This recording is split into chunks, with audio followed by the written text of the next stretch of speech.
Ladies and gentlemen, welcome back to the channel.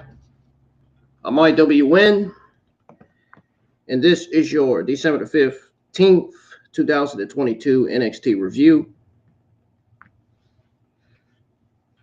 Hope you guys are enjoying your Thursday morning, afternoon so far. We got a lot of WWE and AEW Thursday morning, afternoon news to go over. And that is a good thing I'm live with the NXT review early. Now, we got a lot of Mandy Rose news. We got a lot of Vince McMahon news as well. Roxanne Perez becomes the new NXT Women's Champion. Wes Lee seemingly continues his reign as NXT North American Champion. And I'm guessing he continues his feud with Dijak. We're going to go over what all went down on NXT this week. I'm going to give you all my thoughts on everything that took place on this show. And if you guys are new to the channel, hit that subscribe button. Turn on that bell for all notifications so you don't miss a single watch-along review that goes live each and every single week. Also, when I schedule my watch-alongs and reviews, make sure you push the notify me button so that way you'll know when it goes live. Also, hit the thumbs up. Let's get a lot of likes on the stream minimum for today's NXT review. Make sure you go check out all the other content I have on the channel. That includes my Monday Night Raw review. Go check out my Dynamite review. It's on the channel.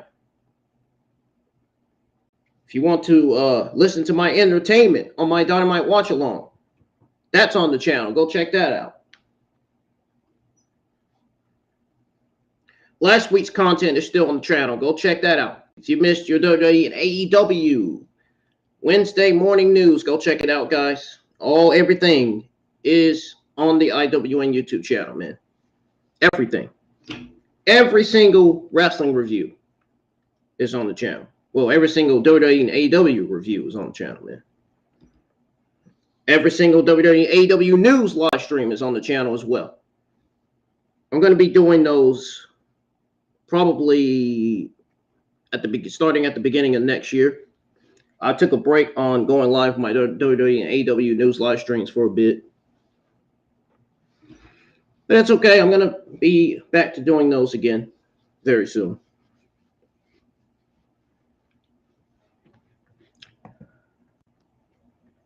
As you guys know, Mandy Rose was released from NXT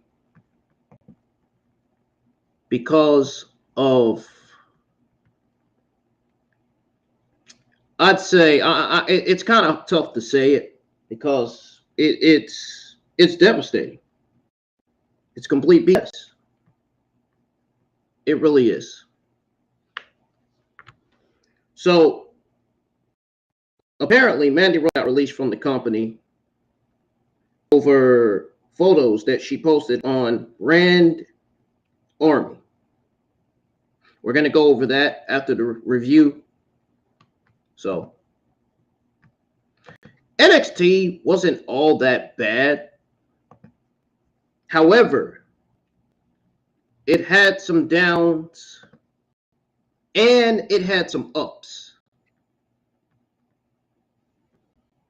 How many of you guys watched NXT this week? Anybody? Yes, no, maybe so. I know I did. I highly enjoyed that match between Roxanne Perez and Mandy Rose. That was one of the best matches on the show, in my honest opinion, if you ask me. But, yeah. We had some good nonstop action.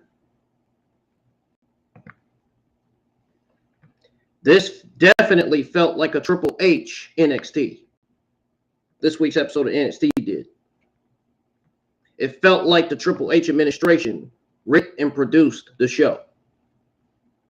It definitely did not feel like no Bruce Prichard, Vince McMahon show. Okay? I'm telling you that right now while you guys are ahead. while you feel like you're ahead anyway. We got to see the debut of Lyra Valkyria. Man, and let me tell you guys something. If it's one thing that I know, it's that Lyra Valkyrie, known as Aoife Valkyrie over on NXT UK, she was one of my favorite NXT UK female talents, and she still is. She still is. I actually created Aoife Valkyrie on WWE 2K20. Those of you that seen my 2K20 streams, I'm sure you've seen Aoife Valkyrie being showcased on one of those streams. You should go check out those streams if you're on my channel yet. Now, the terrible commentary team known as Vince Joseph and Booker T, I really don't like them being on commentary. The commentary does not feel like what it used to be anymore. It feels like the commentary feels like complete dog shit. I'm not going to lie to you. It really does. I'm going to say this again because I am being honest to God when I say this. I don't mean to say this in a negative way. I'm saying this in a truthful, factual way possible. The commentary team for NXT feels like complete dog. Like, for real. I'm not joking. I wish Mario Ranallo was back on commentary for NXT, man. Mario Ranallo than Vince Joseph and Booker T. Sometimes I even wish Nigel McGuinness was on commentary for NXT, to be honest. Man, can you imagine if Mario Ranallo and Nigel McGuinness was on commentary for NXT, man? NXT would feel like good commentary. So Vince Joseph, Booker T checked in from ringside. Alicia Taylor was the ring announcer. Roxanne Perez was already in the ring for a promo with street clothes. Perez soaked in a Roxy chant. You know the fans like to cheat. Roxy, Roxy. You know what I'm saying? Before she could speak, the camera to a truck pulling the WWE Performance parking lot. Grayson Waller walked out, wouldn't stop talking about how good he was. The crowd seats from the top of the seats. Perez kept trying to get his attention, saying she needs to shut up now. Waller said that he's the Iron Survivor. Perez and Wheeler, or should I say, Wheeler, you when I say Wheeler. Waller wasn't the only Iron Survivor. Perez won the match before Waller. Perez also noted she won from one spot.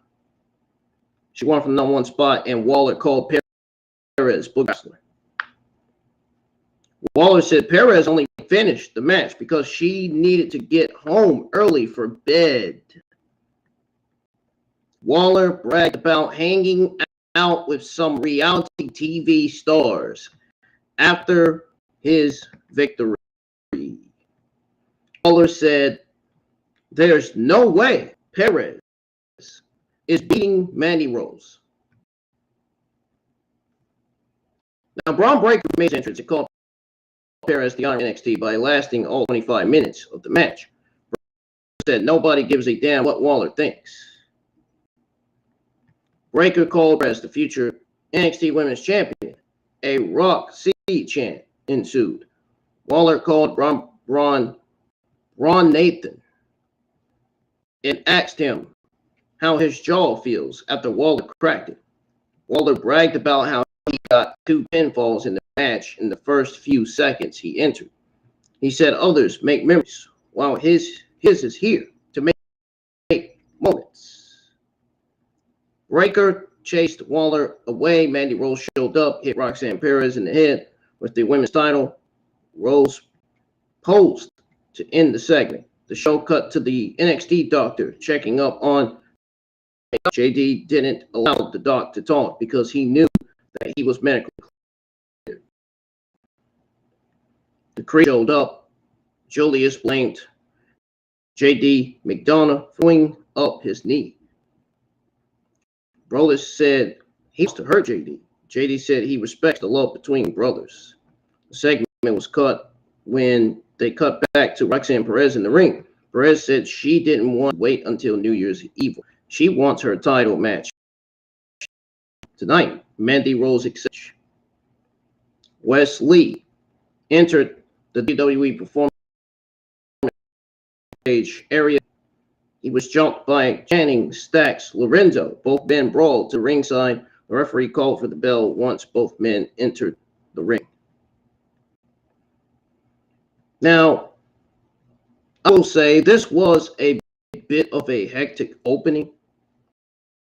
It showed a little bit of organic feel as opposed to a play feel. You know what I mean? Perez isn't great like Mike, but they hide her weaknesses by having all of the other wrestlers around her cover up.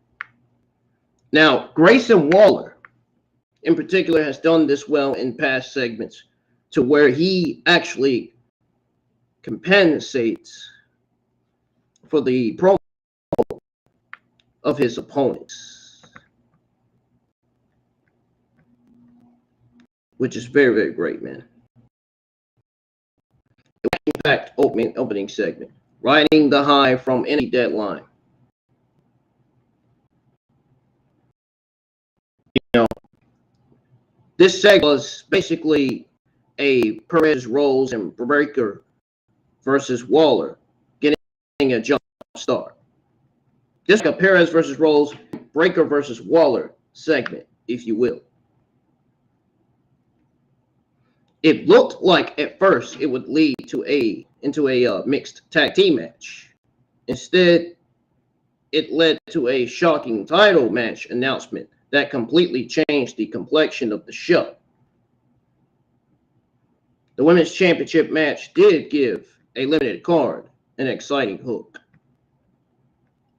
That's all I'm going to say to that. Now, we got the North American champion, Wes Lee, versus Channing Stacks Lorenzo with Tony D'Angelo in a title match. Lee had the initial momentum, but Stacks showed things down and worked on Lee with methodical offense. Lee recovered and hit Stacks with a dive at ringside, heading into picture-in-picture commercial break. And then Stacks had the advantage after the commercial. Joseph noted that versus Perez for the NXT Women's Championship match was made official for this week's episode of NXT. Stacks put Lee in a tequila sunrise. Now, Lee escaped with boots.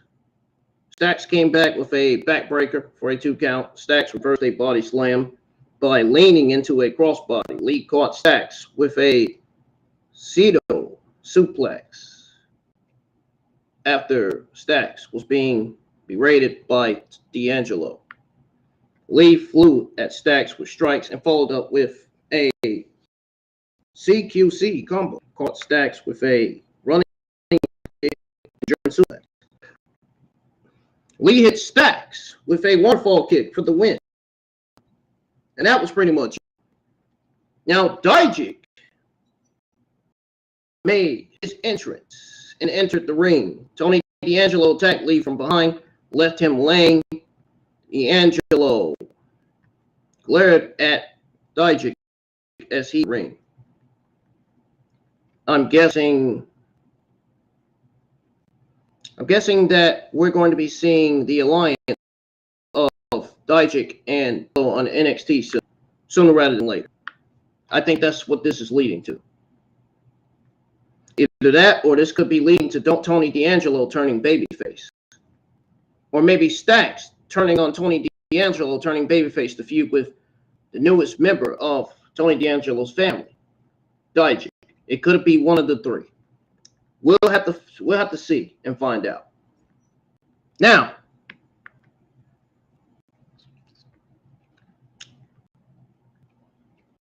Duke Hudson Dewhauser was hanging out with Drew Gulak after Gulak left.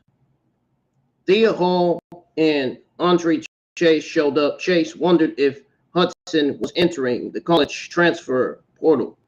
Hudson said he wasn't really transferring. He talked about how he was going to give his opponent Damon Kemp U-sized ass whooping. The NXT Women's Tag Team Champions, Katana Chance and Kaden Carter, made their entrance to join the commentary team for the next match. Now, this was a nice cred-boosting win for Lee over Stax Lorenzo.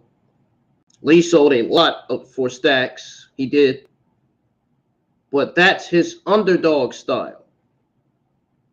Now, some of you guys should be intrigued with the dynamic between Lee, Dijak, and D'Angelo. This could lead to a triple threat match. I said either it could lead to a triple threat match for NXT New Year's Evil or Vengeance Day, or this could lead to Tony D'Angelo recruiting Dijak and kicking out Stax. This could lead to a Stax Dijak feud, perhaps.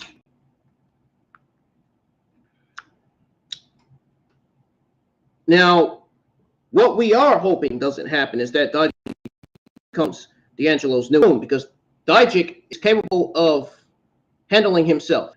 He doesn't need to be in a faction. Dijak needs to be a singles competitor. So I think, from looking back at the way Lee and D'Angelo stare down at each other, it looks like we are getting a triple threat match between Lee, Dijak, and D'Angelo for New Year's Evil. I wouldn't be surprised if that match ends up getting announced. That would be a hell of a fucking match. I would love to see Lee and Dijak throw it down in the ring. Dijak is a athlete and a high flyer in his own right, so it'd be great. Now, what I believe is happening is that D'Angelo is playing the North American title feud against each other and is probably just lightly aligning himself near Dijak because they have a common enemy. Maybe, more than likely. Now, Ivy Nile and Tatum, or should I say Tatum Paxley. Ivy Nile and Tatum Paxley were all in the ring. No longer is wearing her nose guard. Gigi Dolan, JC Jane got a televised entrance. We got to talk attractions. Gigi Dolan and JC Jane versus Ivy Nile and Tatum Paxley. All fin brawl to start. Toxic Attraction cleared the face team from the ring, and Jane hit Nile with a cannonball, while Dolan nailed Paxley with a PK. Jane hit Nile with an air raid crash for a 2 count. Dolan caught Nile with a boot for a 2 count. Dolan hit Nile with a short arm forearm and leg sweep combo. Jane tagged in. Nile took down Jane. She took down Jane and Dolan with a kick and punch. Nile hit Dolan with a high roundhouse. Jane tossed Nile at Chance and Carter. The tag champs attacked Toxic Attraction for the apparent DQ. This was basically a fuck finish. Nile and Paxley joined the brawl. 3 teams brawl with referees pulling them apart.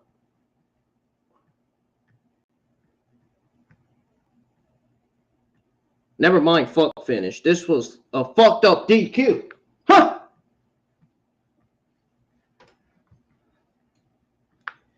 The ending was not that good at all. I mean, it wasn't really that good. It was kind of good, but it wasn't that good. Fallon Henley was on the phone with her dad. Riggs and Jensen were also there, with Jensen making sure his shirt fit as Kiana James commended. Henley said business wasn't great. Grayson said to get positive going to be their year.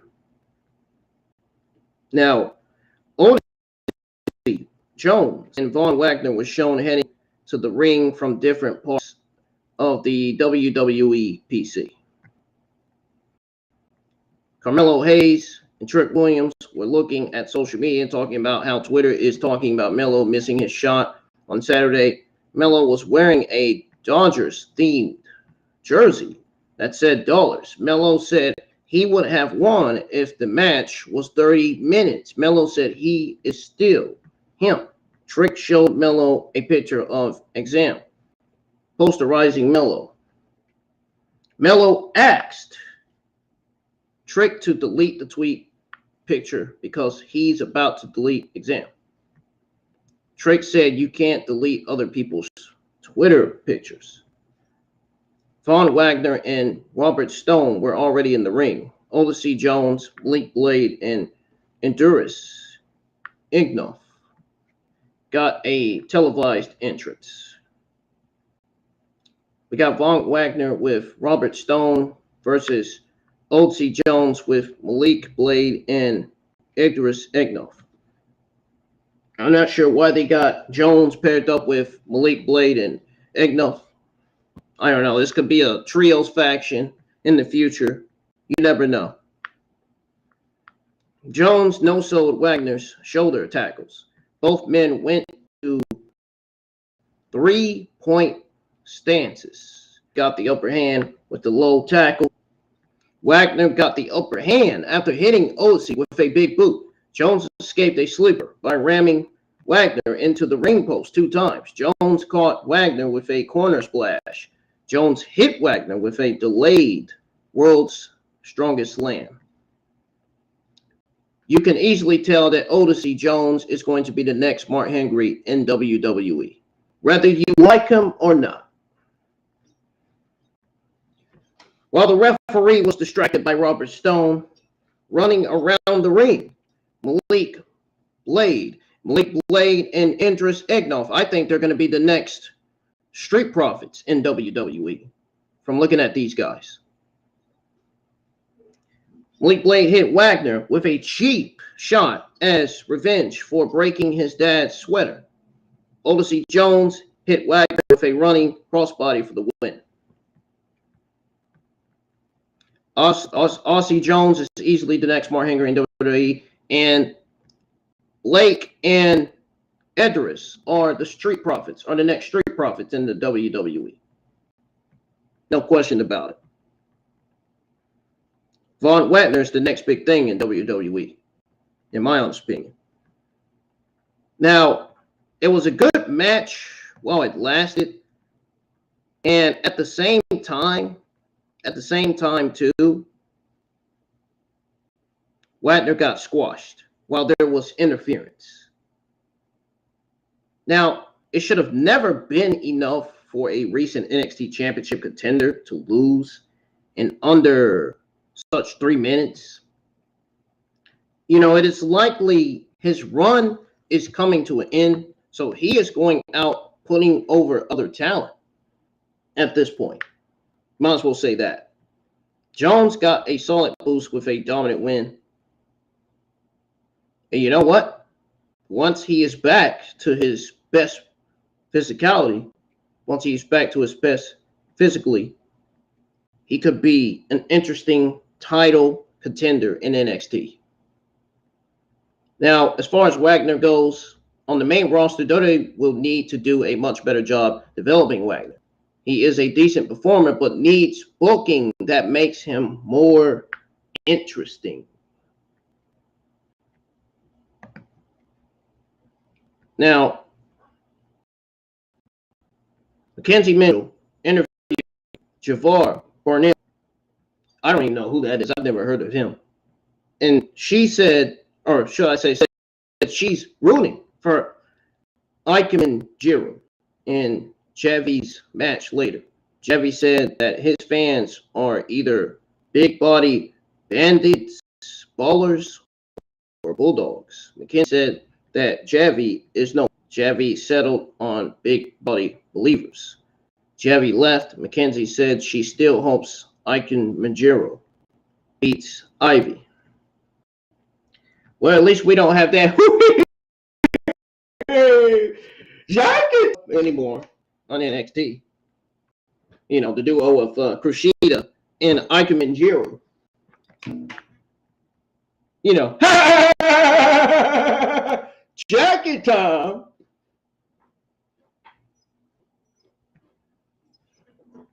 Something JD used to say. Anyways, a TikTok video was shown of Nikita lying. She probably sprays a lot of perfume on her. She probably smells good. Showing her support to some of her fans in the Women's Iron Survivor match. Icon Manjiro versus Big Body Javi. Oh, Xavier, or should I say Javar's got a new gimmick name. Ah, did you guys notice that? Because I know I did. Javar's got a new gimmick name. His gimmick name is Big Body Javi. I wonder who gave him that gimmick name. Probably the Triple H administration. Jiro dominated the early part of the match with jacket punches. Javi came back late. Javi hit Jiro with a bulldog for a 2 count. Javi worked on Jiro with FLS. Gyro recovered, hit Javi with a top rope clearing kick.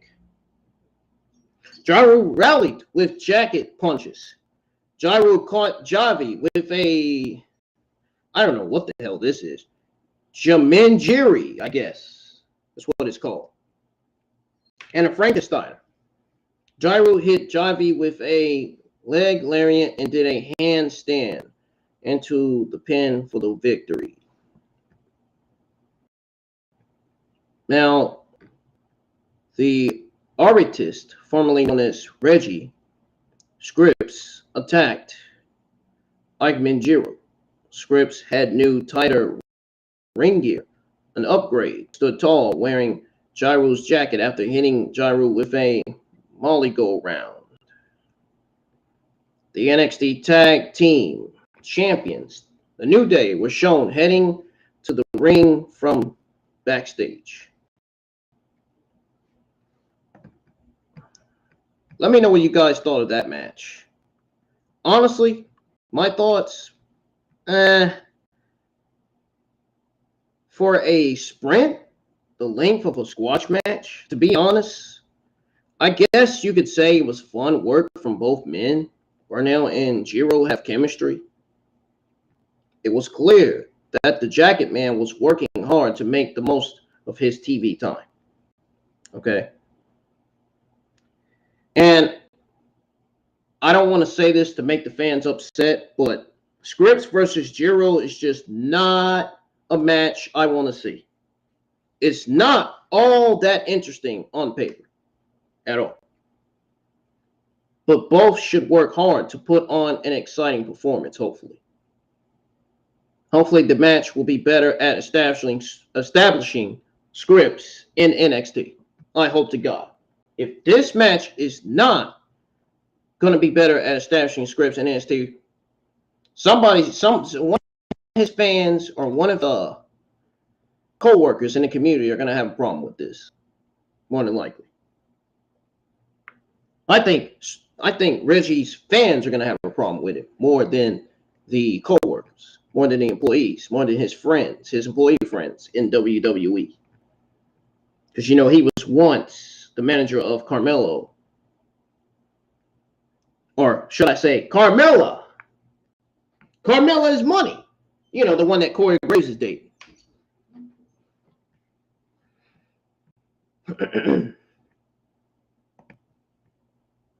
Now, an ad, that's what it stands for, AD for ad. It aired for the NXT Vengeance Day Premium Live event happening in a large area in February. It's happening in a large arena in February. The show cut to a Wendy Chu sit-down interview where she talked about how she was so happy that Cora Jade didn't win. She talked about how she had friends like Cora Jade as a kid. She said when she was invited to a slumber party as a kid, one of those friends threw a drink at her at the party. She didn't have spar clothes. She said Cora throwing drink at her gave her PTSD of that moment, and she didn't want to live that moment again. Roxanne Perez was shown warming up in the locker room. It was hour 2 of NXT. Lisa Taylor introduced Xavier will be Kingston as the new tag team champions. The New Day are cringe, but they're serious in the ring when they want to be. They are great. They are great. I'm talking about their gimmick. Their gimmick is cringe. But they definitely deserve this win. This definitely solidified Kofi Kingston in a huge, big way. The New Day made their entrance. Vince Joseph, oh, an RKO from Randy Orton. Yeah, that Vince. Yeah, what a terrible voice that is. Was over the top in praising New Day to mock Booker T. You know, Booker T, the guy with the worst takes and opinions on his podcast every week. Yeah, that Booker T. The New Day soaked in New Day rocks chants. Woods took the mic first and led the crowd in New Day's signature hip swivel championship thing. Kofi threw in that they were triple crowners, which he and Woods usually relate to childbirth. Woods noted that Kingston is a triple crown singles champion too.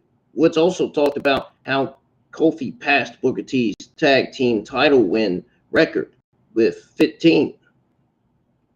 Kofi said, as special as this moment is for him, it's even more special for Kofi Paul to soak in you deserve.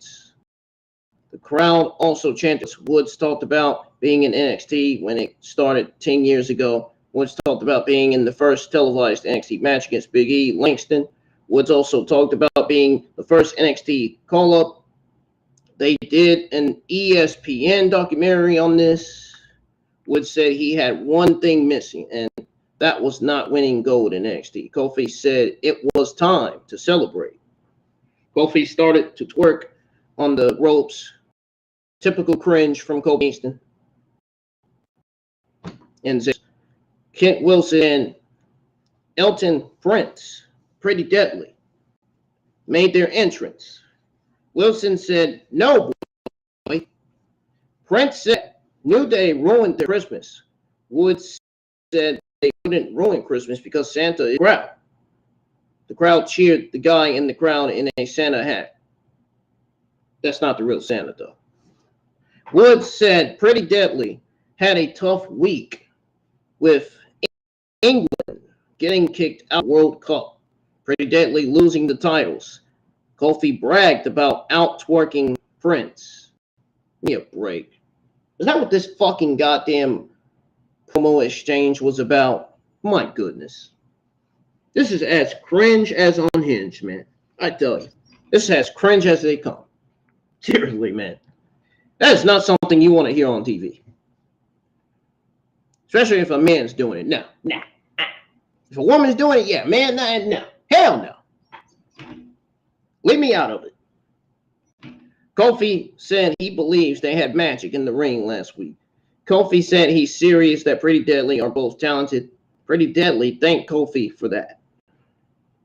Woods then asked Pretty Deadly to say the Pledge of Allegiance. New Day really think they're funny, man. Give me a break. Josh Briggs and Brooks Jensen made their entrance and entered the ring. Jensen had an American flag. Briggs and Jensen said they'll say the pledge for a title shot. New Day, the crowd, and Briggs and Jensen did the Pledge of Allegiance while Pretty Deadly looked disgusted. New Day agreed to give Briggs and Jensen the tag title shot next week. Wood said that it was so easy and Pretty Deadly should have agreed to the pledge. The segment ended with Booker T saying he was happy that segment was over. You ain't lying. That is one thing I agree with Booker T on. That segment was not for me. No, I'm sorry. Mandy Rose was warming up backstage wearing her Nikki Bella themed ring gear. I guess that's her way of paying homage to Nikki Bella in her days in WWE. JD McDonough made his entrance for the next match. We had a fun segment, fun segment. No, sorry. This was a boring segment. Actually, this was a segment, to be honest. And it was very, very weird that New Day ended up taking the low-hanging fruit by going patriotic against foreign heels. I mean, the New Day are, let's be honest, New Day are better than just going for the cheap pop. I mean, come on. Are you fucking serious? This segment was easily the cringiest thing I've ever seen. The cringiest segment on NXT. A lot of NXT's women's roster was hanging out backstage. Elektra Lopez talked about how she would have won the match if she were in Indy Hartwell's place. Indy Hartwell showed up and attacked Lopez. I guess this is setting up for Indy Hartwell versus Elektra Lopez for next week's episode of NXT, I'm guessing. Maybe. We'll have to find out. Creed made his entrance. We got JD McDonough, his brother's Creed.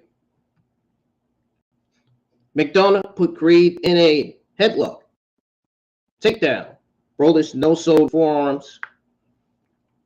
Brodus no-sold strikes and a dropkick. Brodus turned McDonough inside out with a lariat. Brodus hit McDonough with clubbing hooks. McDonough fended off Brodus and dumped him to ringside. McDonough gave Brodus a missile dropkick, sending Brodus' hand into the announce table. McDonough targeted his offense in Brodus' injured hand. Now, Brodus gave McDonough a catapult to pretty much send him ringside. McDonough flew off Brodus' German suplex. McDonough tried to hit Brodus with a chair. The chair was taken away by Sangha, who had Veer Mahan next to him. McDonough ended up hitting Brodus with a Devlin slide at ringside. JD McDonough hit Brodus with another Devlin slide inside of the ring for the victory.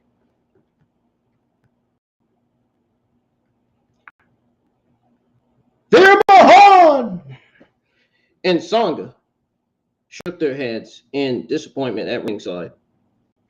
McKenzie interviewed Zoe Stark about Nikita Lyons mocking Zoe on TikTok. Stark said Lyons isn't in her league. Oh, whoa. And then she said a waste of a roster spot. Whoa. I bet Nikita Lyons really got mad when she heard her say that. Holy shit. Starks asked Lyons to bring her dances and TikTok stuff to the ring because Starks has the real talent. Huh. More like cheater talent. Huh. More like Starks cheating. Because she's a heel. That's what heels are supposed to do. Cheat.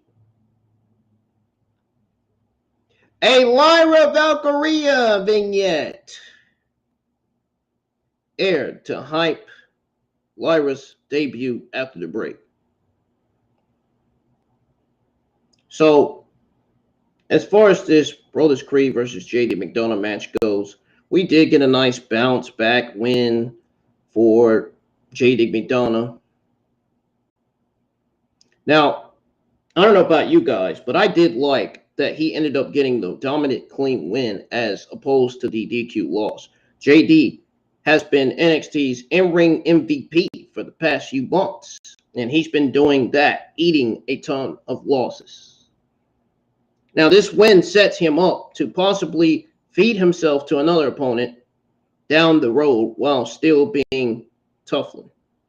And this could lead to Wes Lee versus JD McDonough for the NXT North American Championship down the line, too. We could be getting that feud. You never know. I wouldn't be surprised if we get that feud before WrestleMania. You know it's going to happen. It's going to happen. Jordan Devlin's already feuded with Braun Breaker. I mean, why not? Why not get a feud? Why not get a Wesley Jordan Devlin feud in NXT? I feel like Jordan Devlin, known as JD McDonough, deserves a title shot. He deserves a shot at that North American Championship. Guy's been on the roll lately. Nothing more, nothing less. That's as simple as I can say. A static Isla Dawn promo aired. She bragged about beating Alba Frey. B-roll footage was shown of the forest and random wolves. Weird. She talked about summoning the elements for winter solstice next week. She was shown making up her poison. She showed a slow motion clip of her blowing a poison projectile from her mouth to poison the referee.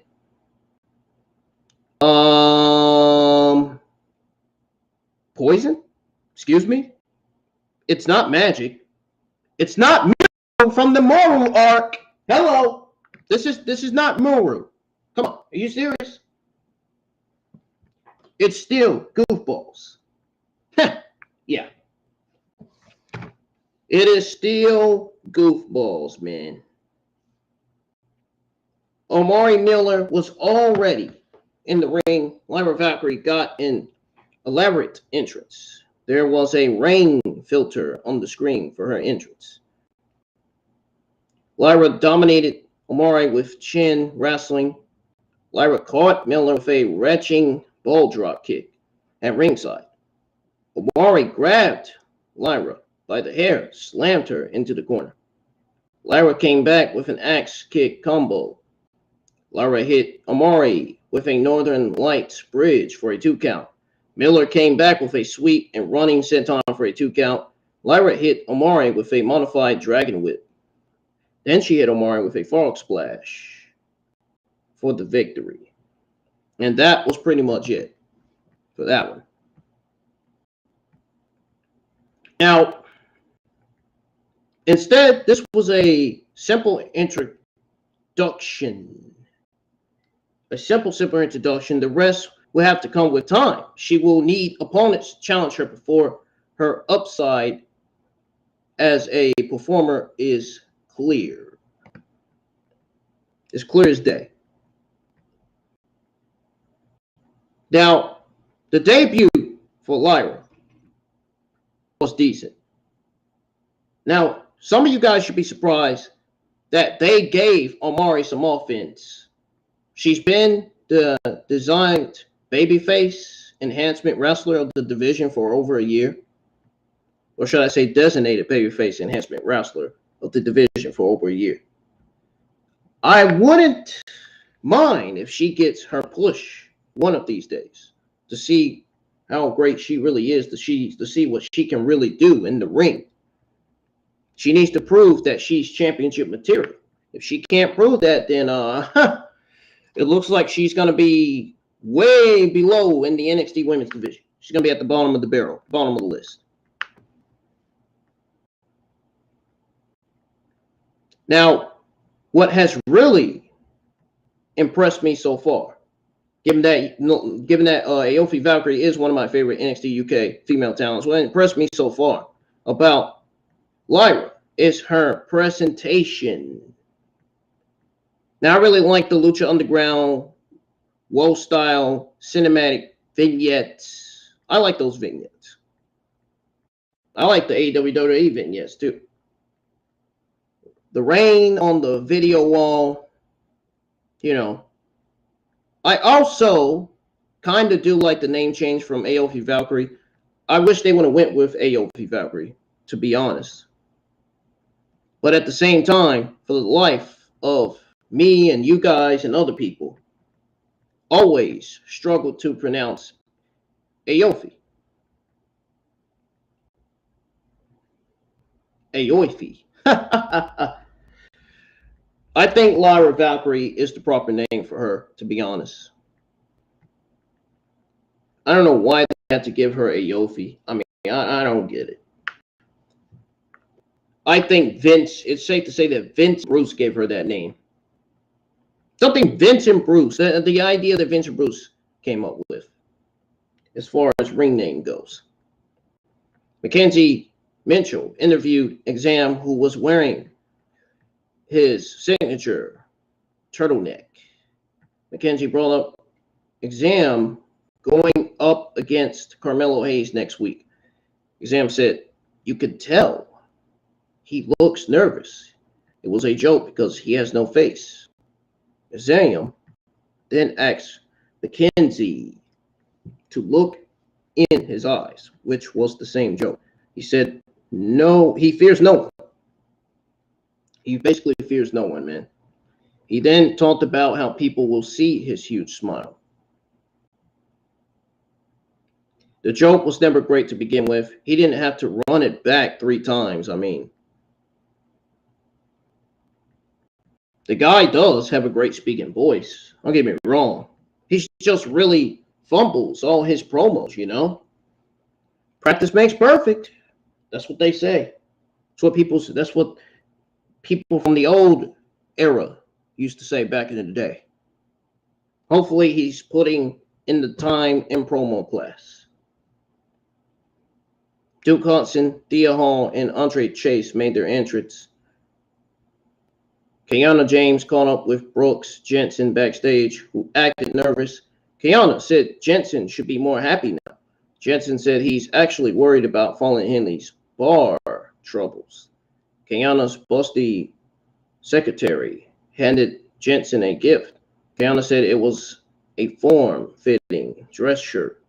Jensen said he's still worried about Fallen's business. Kiana said that Jensen should cheer up and win the tag titles. The camera then cut back to Toxic Attraction. I don't know what that was about. That was weird. Cut back to Toxic Attraction. Neely and Paxley, Chance and Carter continuing to brawl backstage. Ruby Brookside and the referees ran in to separate everyone. We got Damon Kemp making his entrance. We got Duke Hudson with Thea Hall, Andre Chase versus Damon Kemp. This match didn't really last long. Hudson dominated with chin wrestling and power moves. Kemp whipped Hudson to the corner, worked on Hudson with ground and pound. Hudson came back with rapid punches. Kemp came back with a sit-out, gut-wrench, and spear. Hudson kicked out at 2. Gulak showed up to watch the match at ringside. Andre Chase got in Gulak's face a bit. That's a catch, man. Look at that. Gulak headed to the back after Chase got in his face. Duke Hudson did the Hulk Hogan Hulk-up sequence with a Chase U twist. Hudson hit Kemp with a Chase U bionic elbow. Hudson then tuned up the horn like Shawn Michaels and gave Kemp some sweet boot music for the win. Roxanne Perez and Mandy Rose were shown heading to the ring from different parts of the Performance Center. I mean, let's be honest. I don't know Hudson. I've never seen Hudson wrestle in the ring, but this was a huge win for Hudson. Good for him. That was the first time I ever watched Hudson in the match on NXT. He is playing a cheesy babyface, it seems like. It also seems like he's doing the cheesy well enough. Now, interesting choice to be pulling the Eugen moveset of mocking, or should I say, making WWE legends, I'm guessing. Now, I'm sure some of you guys that are fans of Hudson are happy to see the guy finally get focused these days, as opposed to being the jobber, being man, the jobber big man whose booking was all over the place. It's interesting that we haven't seen much Damon Kemp on TV since his feud with Julius Creed, because I thought that he really broke out as a future star in that feud. I really did, man. I ain't gonna lie to you. There's a few other people in the community that thought that too, that thought what I thought of Damon Kemp and him being off TV. Now, showing not only improvement in the ring, but amazing character work as a pissed heel. It'll be intriguing to see how he interacts with Drew Gulak, whatever Drew Gulak ends up doing in his latest reboot. We could, from looking at his latest reboot, we could see Damon Kemp versus Drew Gulak for either New Year's Evil or for Vengeance Day. I think the match should be booked for New Year's Evil, to be honest. That's just me. That's just me. Okay. I don't know about you guys.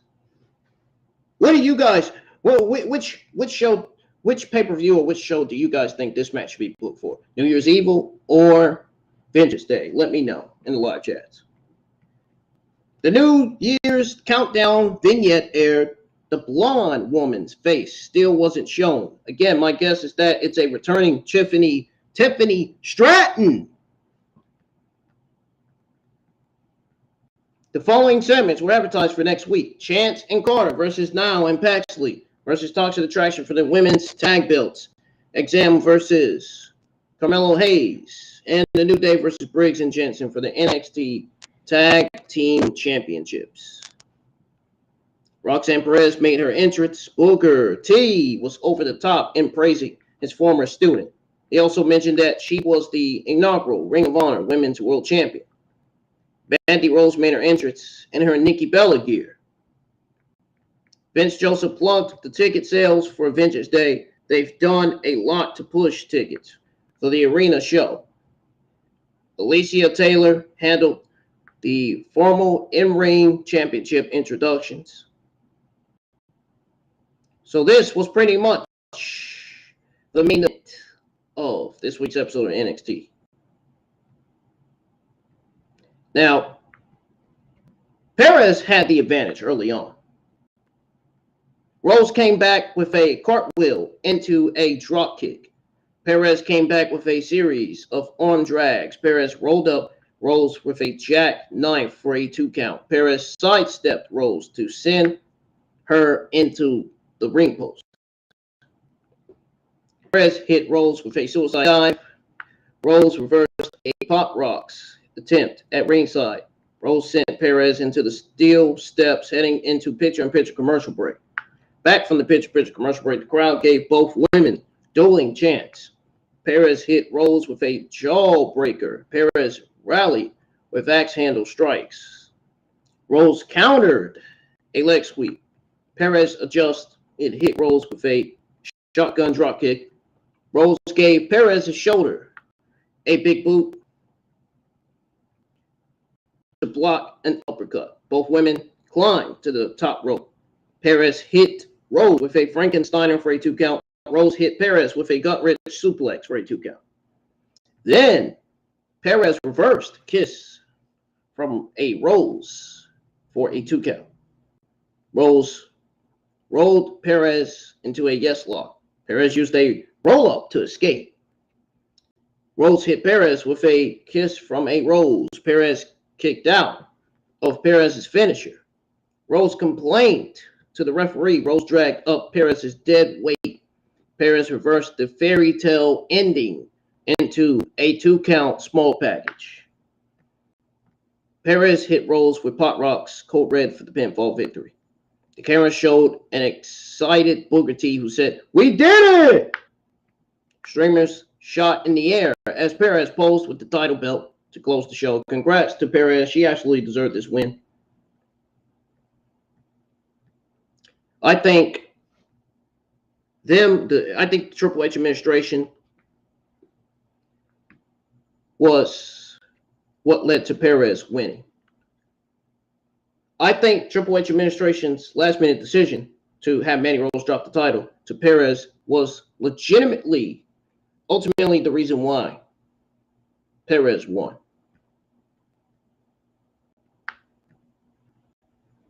Now, this was a good match and surprising finish. This was easily the best match on the show.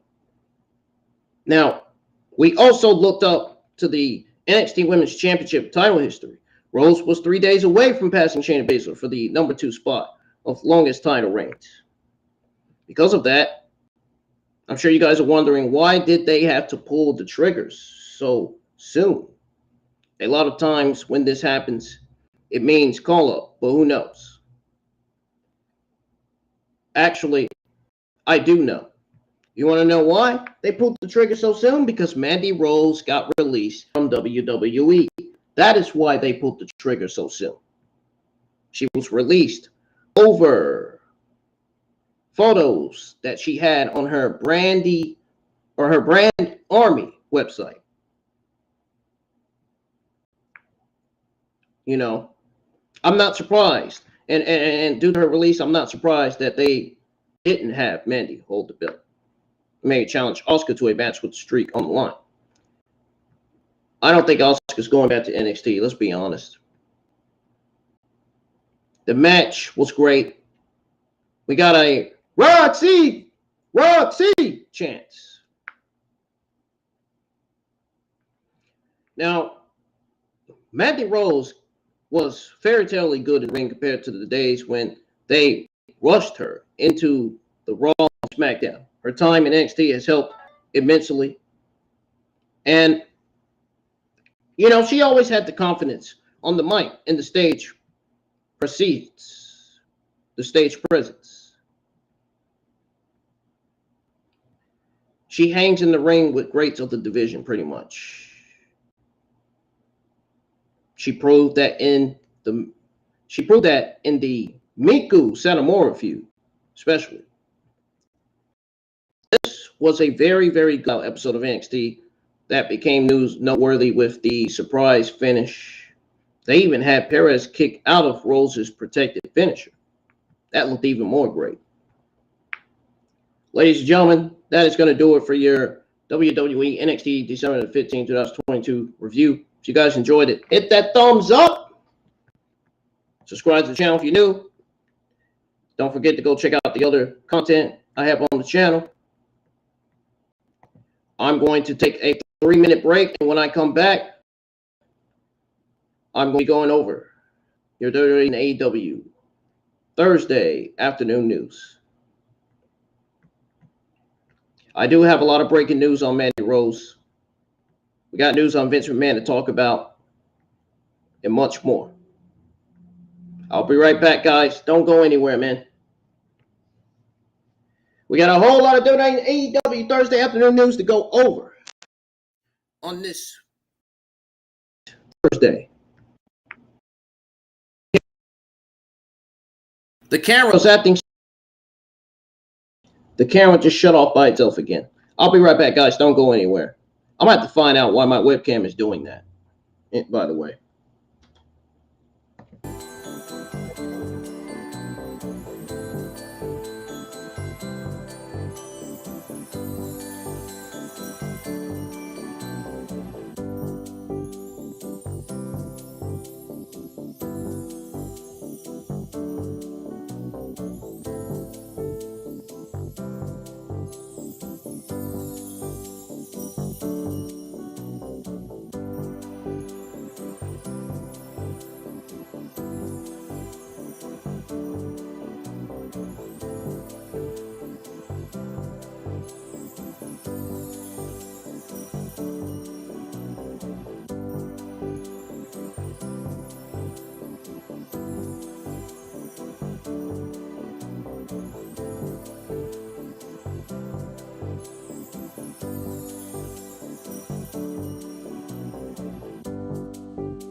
Hold on 1 second.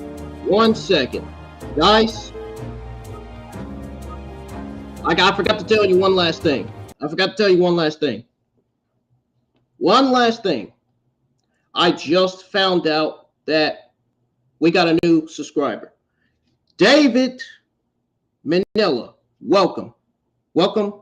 I hope you enjoyed the content on the IWN YouTube channel. Go check all the content out, man. You're gonna love it. I'm telling you. You're going to love it. And let me know your thoughts on my background, man. Do you guys like my background? My background looks dope as fuck, man. It really does. I'll be right back, guys. Don't go anywhere. When I come back, it'll be time for your WWE and AEW Thursday afternoon news. We're gonna go over everything, every single thing. I'll be back.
Ladies and gentlemen, it is time for me to give you guys your WWE and AEW Thursday afternoon news. We got a lot of it to talk about, to go over, man. I'm even going to give you my thoughts on some of it as well. I know you guys have been waiting and anticipating me giving you guys the news that you need to hear. Well, I'm here. I'm back. And now we can do that.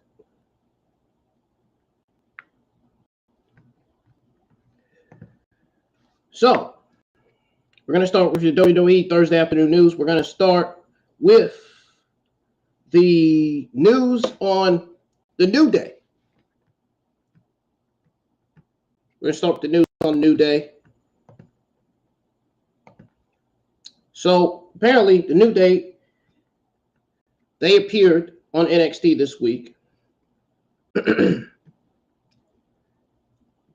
And we are seemingly getting Pretty Deadly versus New Day for the NXT Tag Team Championships. It's basically going to be a rematch. It's basically a rematch, guys. Now, what are y'all's thoughts on that? Honestly, I'm just not into it. I'm not really into the match. Not trying to say it's boring, but it's not really, I don't know, man. It's not really my forte. I mean, both teams have cringe gimmicks. We know that. We know that for sure.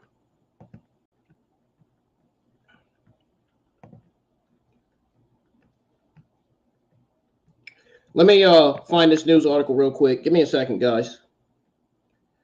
I'm trying to pull it up on the screen, and it's not pulling up. What is going on here? Guys, my internet's been acting up all week. I don't understand what's going on. I don't know if it's because of the network bandwidth. I can't never figure it out.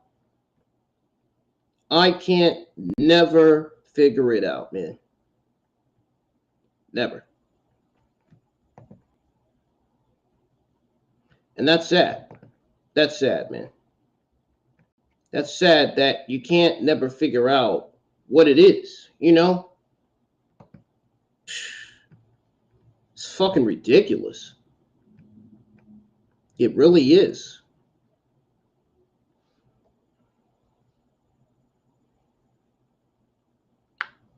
I'm trying to find this news article on the New Day, and I'm having a hard time finding it right now. This is not good.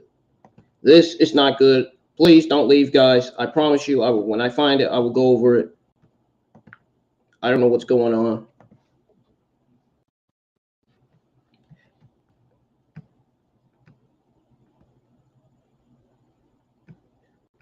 Oh, this is fucking aggravating.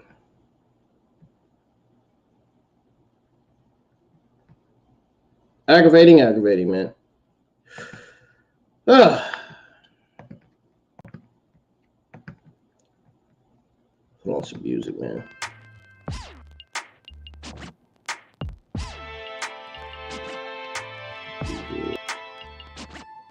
Where can I find it?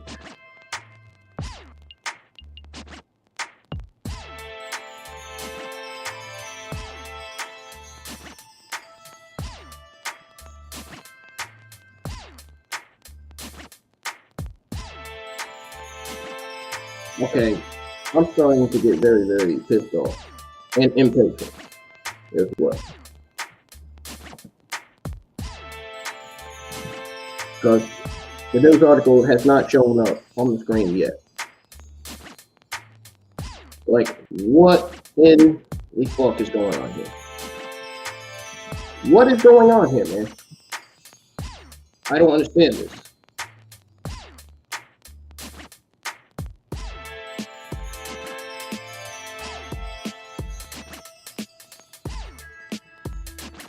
article on the New Day has yet to pop up. This is not good. Something's not right here. I promise you, I didn't refresh the screen like 3-4 times.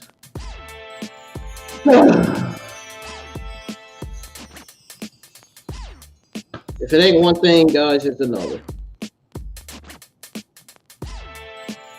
I was doing so good, man. I really was.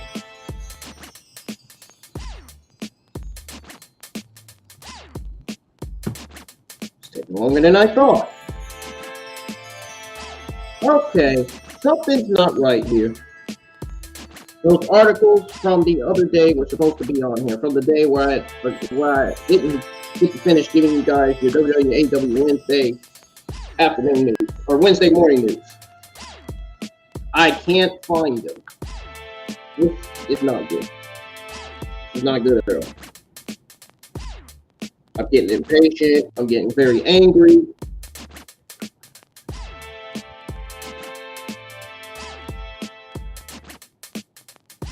What is going on here? Why haven't I found it? Why is it not showing up on the screen? I don't get it. I mean, like, what are we doing? What are we doing here? Why won't that article pop up? Like, I know I freaking saw it up here somewhere. I mean, come on, dude.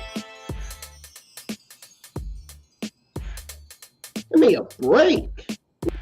This shit. I know I saw it up here somewhere. I know I freaking saw it up here. I'm telling you.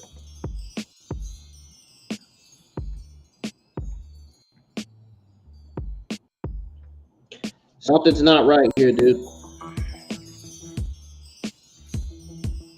Something suspicious is going on here. And I'm not happy about it.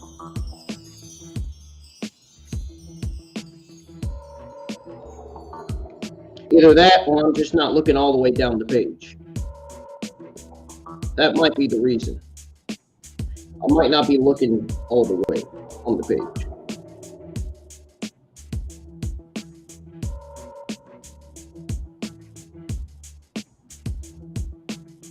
Oh, you know what? Maybe that's what it was. Okay. Never mind. I think I was on the right page, and I didn't realize it at that moment. Maybe that's why. Okay, that explains it. Okay, guys, we're actually going to start with the news on Matt Riddle. Suspended over WWE wellness policy violation because I can't find that news article on the New Day. There was a news article on the New Day somewhere, and now it is somehow gone. It is somehow gone. I don't know why. I don't know. I don't know if my sources took it off their website or what. I don't know. That's weird. Maybe because they know that the New Day is being booked in the match against Pretty Deadly, because the New Day are set to defend their titles against Pretty Deadly for next week's episode of NXT. So maybe that's why they took it off. I guess that makes sense. Well, anyways, we're going to start with the news on Matt Riddle. We're not going to worry about it. It's not really that big of a deal, to be honest. So apparently, Matt Riddle was suspended over WWE wellness policy violation. Turn this music down a little bit. Turn it down to 20 here.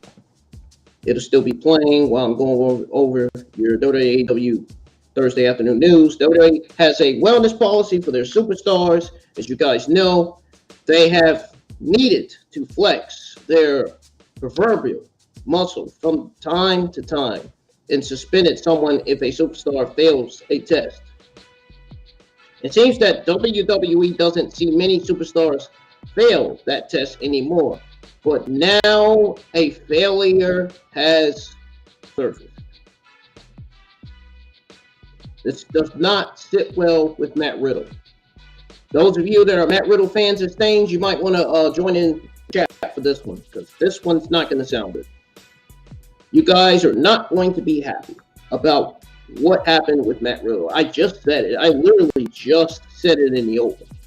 Literally just said it, man. I said the word suspended. Yeah, that is exactly what happened from Mr. Matthew Riddle. That is exactly what happened, folks. Here's one thing you need to do to start your holiday. That's exactly what happened, folks. I can't think straight right now because I couldn't find that article. So Sokoa evoked Umaga spirit to the show. Matt Riddle on Raw last week. The Matt Riddle fans and stains better join for this one. I'm telling you, it's going to be heartbreaking. The original Brawl was stretchered away, and then a 6-week injury hiatus was announced. It turns out that Matt Riddle isn't injured at all. Cassidy Haynes of BodySlam.com reports that Matt Riddle actually failed. Yes, folks, I said it. I don't stutter. I said the word failed. A wellness policy test. It seems that another drug test failure to Riddle will result in rehab or termination, meaning it's likely his second violation. And I got some news on the second violation. We're going to go over that in a bit. Sources have told them, it says, and I quote, from Cassidy from BodySlam.com, that the reason that Matt Riddle failed a drug test leading up to SummerSlam, this was also the last test under Vince McMahon's regime, with Vince no longer in charge. Thank God, he's gone. Oh my God. He cost WWE so much money. I'm going to mention it again later. A new creative direction was taken regarding Riddle, and his big match against Rollins was postponed until Clash at the Castle. And then he goes on to say, additionally, I was told that the company informed Riddle at the time that another failed drug test would result in a rehab or fired situation, similar to what happened with Jeff Hardy previously. Similar to what happened with Jimmy Uso, too, I assume. Now, it was not noted Riddle tested positive for.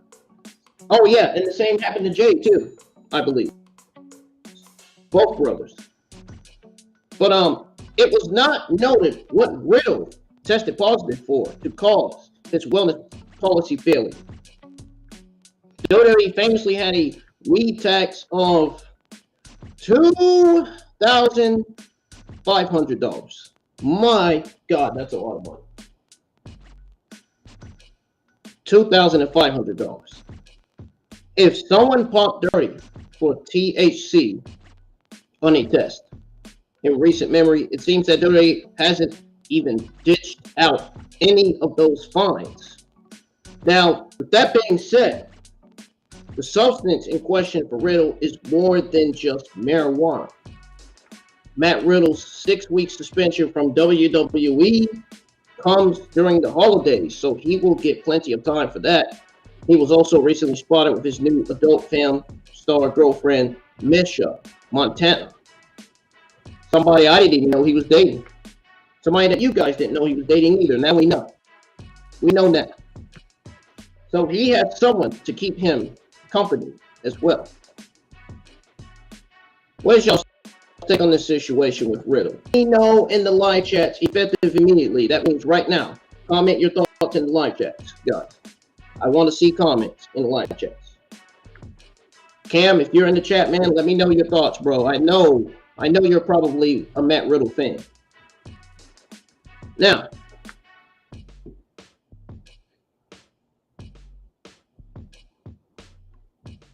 we got some news on Bianca Belair. So apparently she reacts to Alexa Bliss teasing sister Abigail on Raw this Monday. Yeah, she did. She actually did that. No kidding. I'm not making that up at all. So Bianca Belair and Alexa Bliss have defiantly grown a lot closer during the past several months. EST and the Goddess have common enemies in Damage Control. That doesn't mean the two cannot go against each other. Bianca Belair was at ringside for the number one contenders match between Alexa Bliss and Bayley on Raw this week. I predicted that Alexa Bliss was walking in and out as the number one contender for Bianca Belair Women's Championship. Sure enough, I was right. Bliss won the match after she hit Bayley with a twisted Bliss. And remember, I was right. I was also right about Seth Rollins beating Bobby Lashley to become the number one contender for Austin Theory's United States Championship. You guys missed my Monday Night Raw review. Go check it out. I said it on the Raw review last week that these winners were going to come out as number one contenders. The Raw Women's Champion entered the ring to congratulate the challenger, who teased a major shift in her personality by grabbing Bianca Belair in position for a Sister Abigail. Bliss came to her senses and left Bianca standing, all worried, in the middle of the ring. Byron stands to call with the EST. Backstage, after the match, a visibly distraught and distracted Bianca Belair praised Bliss for a win, but noted she got no words for what happened out there. It says here, and I quote, "She showed me a side of her that I have no word for it. I'm still trying to figure out what that was. Is this what it's going to be? Is it just a phase? We'll have to see. You know that. At the end of the day, we're competitors." End quote. Alexa Bliss is bound to reunite with Bray Wyatt at some point down the line. It remains to be seen whether Triple H will trigger the much anticipated heel turn sooner or later. I think this heel turn is going to lead to Alexa Bliss going back to the Goddess gimmick. That's my prediction as to what gimmick she's going back to. That's where she needs to go. It's time for Alexa Bliss to bring that inner Bliss back to television. The old Bliss that we all loved back on SmackDown years ago. What is y'all's thoughts on this, man? Y'all thoughts on Bianca Belair reacting to Alexa Bliss teasing that Bray Wyatt character? Let me know. All right, guys, moving on to the next WWE Thursday afternoon news. This one is on Asuka. Those of you that are Asuka fans, you might want to join the live chat for this one, because this is not going to sit well with you either. Asuka announces hiatus from WWE Raw. Asuka has accomplished a lot of things in WWE since her debut back in 2016. This includes becoming a multi-time women's champion and carrying the women's division during the onset of the COVID-19 pandemic. Asuka has been hinting at a huge character change in her character since last week. We saw the return of NXT Asuka this week after what transpired on this week's Raw. Asuka might be going on a hiatus for a while. As seen on this week's episode of Monday Night Raw, the Empress of Tomorrow squared off against Rhea Ripley in a singles match. What's interesting about Asuka's appearance was that she didn't wear any face mask, she didn't wear a face paint. She didn't wear face paint. Okay, where's my moderators? Get them out. Get these spammers out of my chat. Get them out. What's interesting about Asuka's appearance was that she didn't wear any face paint. First time she ever did so since joining WWE. Where are my moderators? Where are my moderators, man? Somebody needs to get this guy out of my chat. Get this scammer out of my fucking chat, dude. Bench him. Now. He needs to get benched.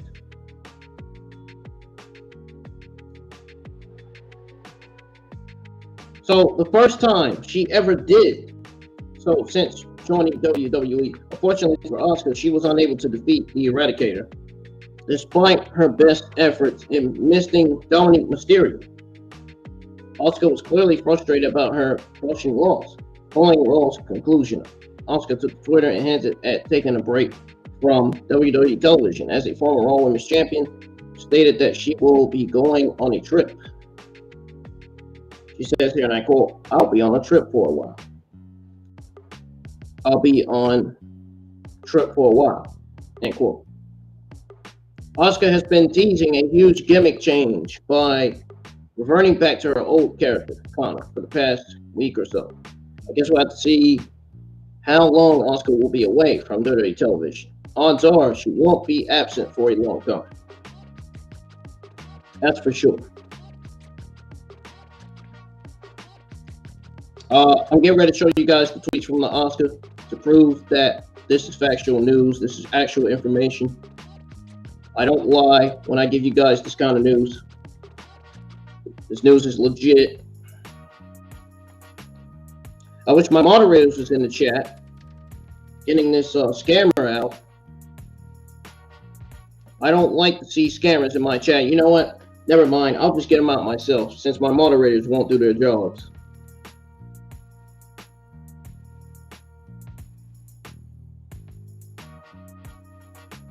Goodbye. Get out of my chat. I know exactly what account that is. That's a scam account.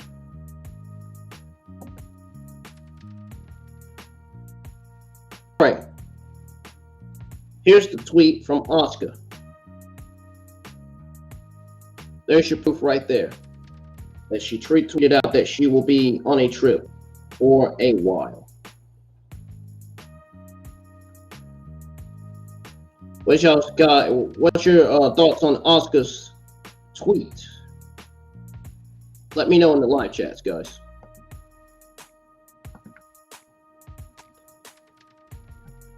And let me know your thoughts on the going back to that Connor character. I've never seen it on TV before. I would love to see it. Guys, I got some news on the Queen of the Ring event. WWE's moving closer to it.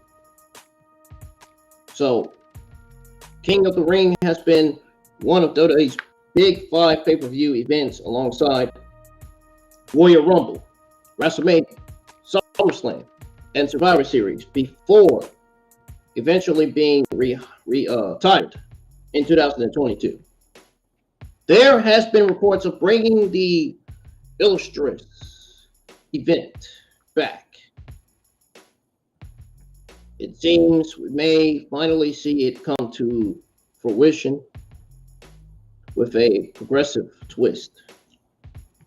It seems that WWE is getting closer to actually branding an event with the Queen of the Ring idea. This comes as no real surprise, but it's nice to see that the company filed a trademark on WWE King and Queen of the Ring on December the 12th. It was also registered to all. It was registered for all the typical reasons that a company would put down if they are planning an event. The most recent iteration of the King of the Ring tournament was seen in 2021, where the initial matches were held throughout Raw and SmackDown, with the final matches taking place during the 2021 Crown Jewel Premium Live event in Saudi Arabia. Xavier Woods and Zelina Vega are the last King of the Ring and Queen crown winners. While the women had a similar tournament dubbed the Queen's Crown Tournament, this is the first time the women's division might get a legit Queen of the Ring tournament. Whether the event will take place on a premium live event or throughout Raw or SmackDown remains to be seen. How do you guys feel about seeing the first Queen of the Ring tournament? Let me know in the live chat. The live chats are open for you guys to comment. Now,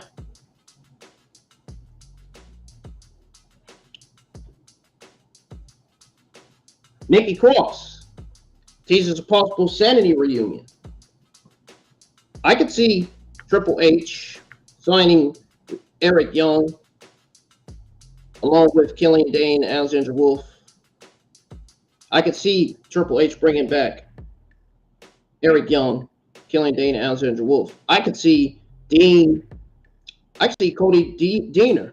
I could see Cody Deaner coming along with Eric Young to WWE. We could see Sanity's Eric Young, Killian Dane, Alexander Wolf, and we could see Cody Deaner coming along with them. I could see them all getting signed back to the company. I could really see that happen. Because Lord knows Monday Night Raw is in desperate need of more tag teams. I'm telling you right now. They really are. Sanity was quite a successful stable throughout its WWE NXT run, begging the NXT World Tag Team Championships. However, the stable's run on the main roster was short-lived and left much to be desired, basically. After efforts to bring them back to WWE, it seems that the insane faction is about to make a comeback. This all started when former Sanity member Nikki Cross uploaded a cryptic story on Instagram of a crayon drawing. The drawing showed an insomnia surrounded by mysterious dates in a depiction of a blonde woman holding a baby and a milk bottle. The story was an interest of a lot of fans. It took interest of a lot of fans, and it couldn't make much sense of it. Now, Reddit user Mike Makes Right 82 came to the rescue when they posted a breakdown of the dates on the subreddit. It says here, and I quote, Nikki's birthday, at least according to Google. Sanity's debut in NXT, and Nikki wrestling Candice in NXT. Seems like we may be getting Sanity coming back in some form to go after the Garganos. End quote. The first date, April 21st, 1989, is listed as Nikki Cross' date of birth, according to Wikipedia. The next date, October 2016, is when we saw the debut of Sanity on NXT. It was the 12th of October 2016. Finally, November the 21st, 2018 was the date of the Nikki Cross versus Candice LeRae match on WWE NXT television. The WWE YouTube channel posted the full match on the 23rd of November 2022. The blonde woman on the crayon drawing seems to be a crude depiction of Candice LeRae, who gave birth to their first son earlier this year. I told you guys that remember on my Monday Night Raw review last week, I told you guys that we are getting a Candice LeRae and Nikki Cross feud. Nikki Cross appearing and watching Candice being interviewed sets up a Candice LeRae Nikki Cross feud. Remember I said that? I could have sworn either last week or a few weeks ago I said that. I literally said that. No shit. I knew this was coming. I knew we were going to get that feud. And we're going to get Cross versus Candice LeRae for Elimination Chamber. We're getting that match for Elimination Chamber, man. I'm telling you, we are. Just you wait. Just you wait, man. Cage Side Seats showcased the design on a Sanity t-shirt back in 2017. There were plans to bring back Sanity last year. They ultimately got scrapped in the wake of a teaser by Nikki Cross, coinciding with the upcoming WWE return of Sanity leader Eric Young. We might see Sanity back in WWE. We may see Nikki Cross, Eric Young, along with Killian Dane and Alexander Wolf back in WWE. And very, very soon, once they're on WWE television, we might even see Cody Deaner make his WWE debut. We might even see him make his WWE debut to join Sanity. Who knows? You never know. Cody Deaner from, I don't even want to say it, Impact. You guys excited to see Sanity back in WWE? Let me know in the live chats, man. Let me know in the live chats. I would really appreciate it. Now, guys, this is where things get bad. This is where things get concerning. This is where things could turn.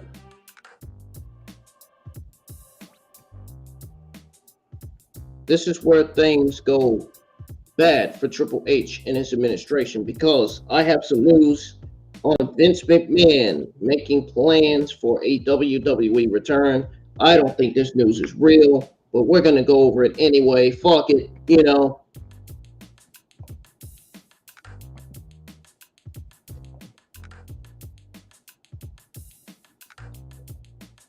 We're going to go over it anyway, man.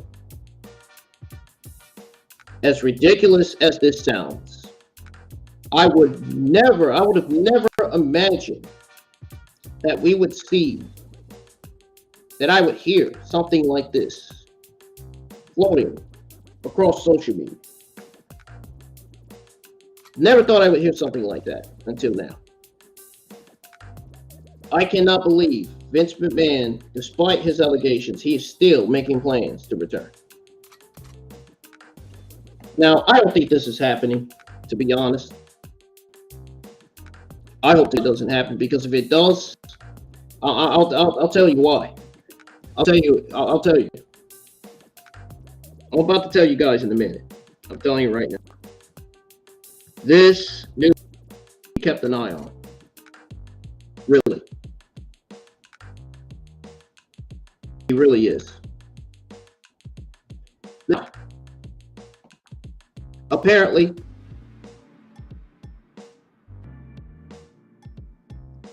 Vince Kennedy McMahon took over a regional promotion from his father, Vincent J. McMahon,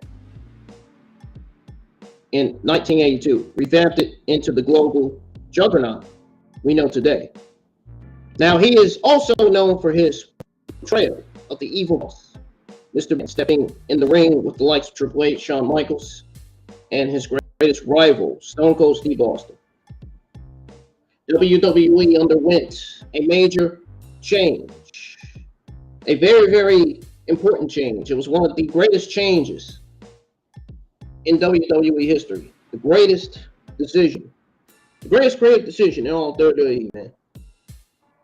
They underwent a change this year with the sudden retirement of Vince McMahon in July 2022.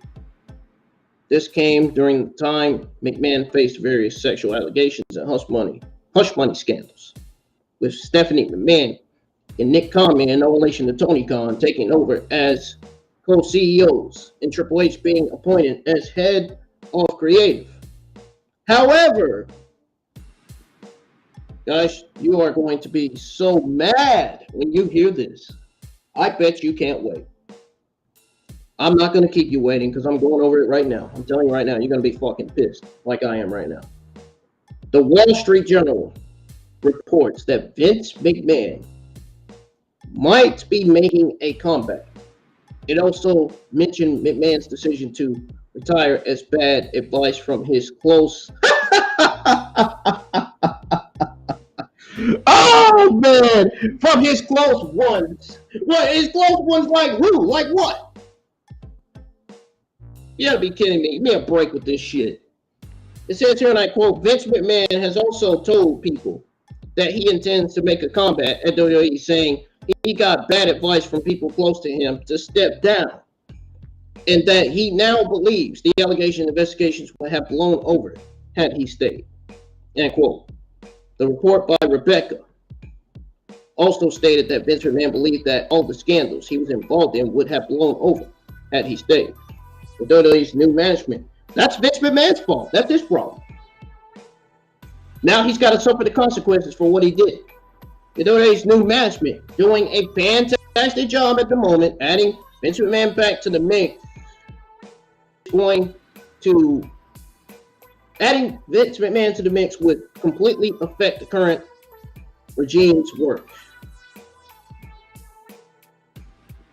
And that would bode well. That would not bode well for the Triple H administration. Vince coming back. Do you guys want to see Vince return to WWE? I got an easy answer to that. No. No. Vince McMahon cost WWE lots of money. Vince and Bruce wasted young talent on TV, released 200 plus talent because budget cuts. Yeah, right. You mean to tell me you're gonna get us to believe that? Yeah, give me a break. None of us here believe that. And B, they didn't have any other plans. Now, they could have used all those 200 plus talent in suitable roles for the 2021 Royal Rumble, but that didn't happen, did it? No. No, it didn't. Half of the darn 200 plus talent were brought back to WWE by Triple H and his administration. My God, could you imagine Vince McMahon coming back? Could you imagine Vince McMahon coming back, ruining SmackDown, Raw, and NXT? If Vince McMahon comes back, you might as well say Monday Night Raw, SmackDown, and NXT is already dead upon his arrival. You might as well say the SmackDown, Monday Night Raw, NXT men's and women's rosters are dead upon his arrival. You might as well say all the pay-per-views are dead upon his arrival. It would be a huge failure in the Triple H administration. It would be one of the worst decisions in all WWE to have Vince McMahon back. No. Nobody wants you back, Vince. Goodbye. Get out. Get the fuck out. Goodbye. Even the higher-ups doesn't want Vince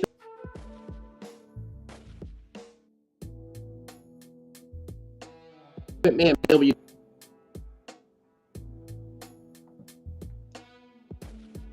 You imagine Vince McMahon coming back and just ruining Raw and SmackDown and NXT, man? That would be a fucking complete disaster. Black and Gold brand is dead because of Vince McMahon. Triple H got released from the company, fired because of Vince McMahon. Vince and Bruce gave him a heart attack on purpose. Yeah, remember that? Remember that? Jesus fucking Christ, man. That would be such a freaking disaster, bro. Oh my God.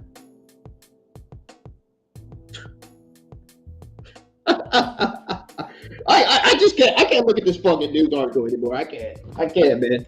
I can't, man. I hope to God Vince doesn't come back. That would be a fucking goddamn massive step back. That would be a massive step backwards. Triple H is doing a good job. There has been a few speed bumps along the way, but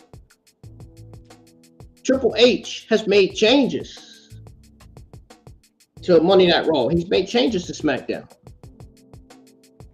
We don't need to see that, man. We don't need to see it. We do not need to see it, man. I'm telling you right now. This would not bode well for the Triple H administration if he came back. I mean, really, man. Wrestling would be dead. World Wrestling Entertainment would be completely dead, buried, and wasted with Vince back. That's how I feel about it. Please don't bring that 77-year-old senile, demented, dumb fuck back. Please, no. Nobody wants a 77-year-old senile, demented, dumb back. No, sorry. I'm sorry. I'm sorry, man. I'm sorry, man. If you are hoping for Vince McMahon to come back, you gotta be the biggest fucking idiot in the community. Nobody cares less about Vince. Nobody gives a fuck about Vince McMahon. Everybody's glad that Vince is gone. And JD himself said he's glad that Vince is gone. My God, that would be a fucking real setback, man. That would be a shock to the entire community. Oh, and I got some more news on Vince McMahon, guys. Vince is facing another lawsuit over alleged assault. That gives WWE another reason to keep Vince McMahon from coming back. Vince McMahon made headlines back in June after it was discovered he secretly paid $3 million as a hush money deal to a departing employee. I said it. An investigation was launched immediately after these allegations came to light. All of these resulted in Vince McMahon being forced to step down as chairman of WWE. Yeah, it seems Vince McMahon is facing even more lawsuits from women he allegedly assaulted in the past. Guy's a sicko, man. Guy is as evil as it gets. He is as evil as they come, man. According to the Wall Street Journal, a lawyer for former wrestling referee Rita Chatterton asked for $11.75 million. And I mean million. I mean millions, man, in damages in a letter dated November the 3rd. It says here, and I quote, in a November the 3rd demand letter to Mr. McMahon's representative, a lawyer for former wrestling referee Rita Chatterton, or should I say Chatterton, asked for $11.75 million in damages after she publicly accused Mr. McMahon 3 decades ago of raping her in a limousine. It goes on to say that Vince McMahon has long denied the allegations. The demand later was reviewed. The letter was reviewed by the Wall Street Journal. And then they go on to say in a separate November email to Mr. McMahon's attorney, a lawyer for a former SPA manager said that Mr. McMahon assaulted his client in 2011 at a California resort, an incident previously unreported in the media, end quote.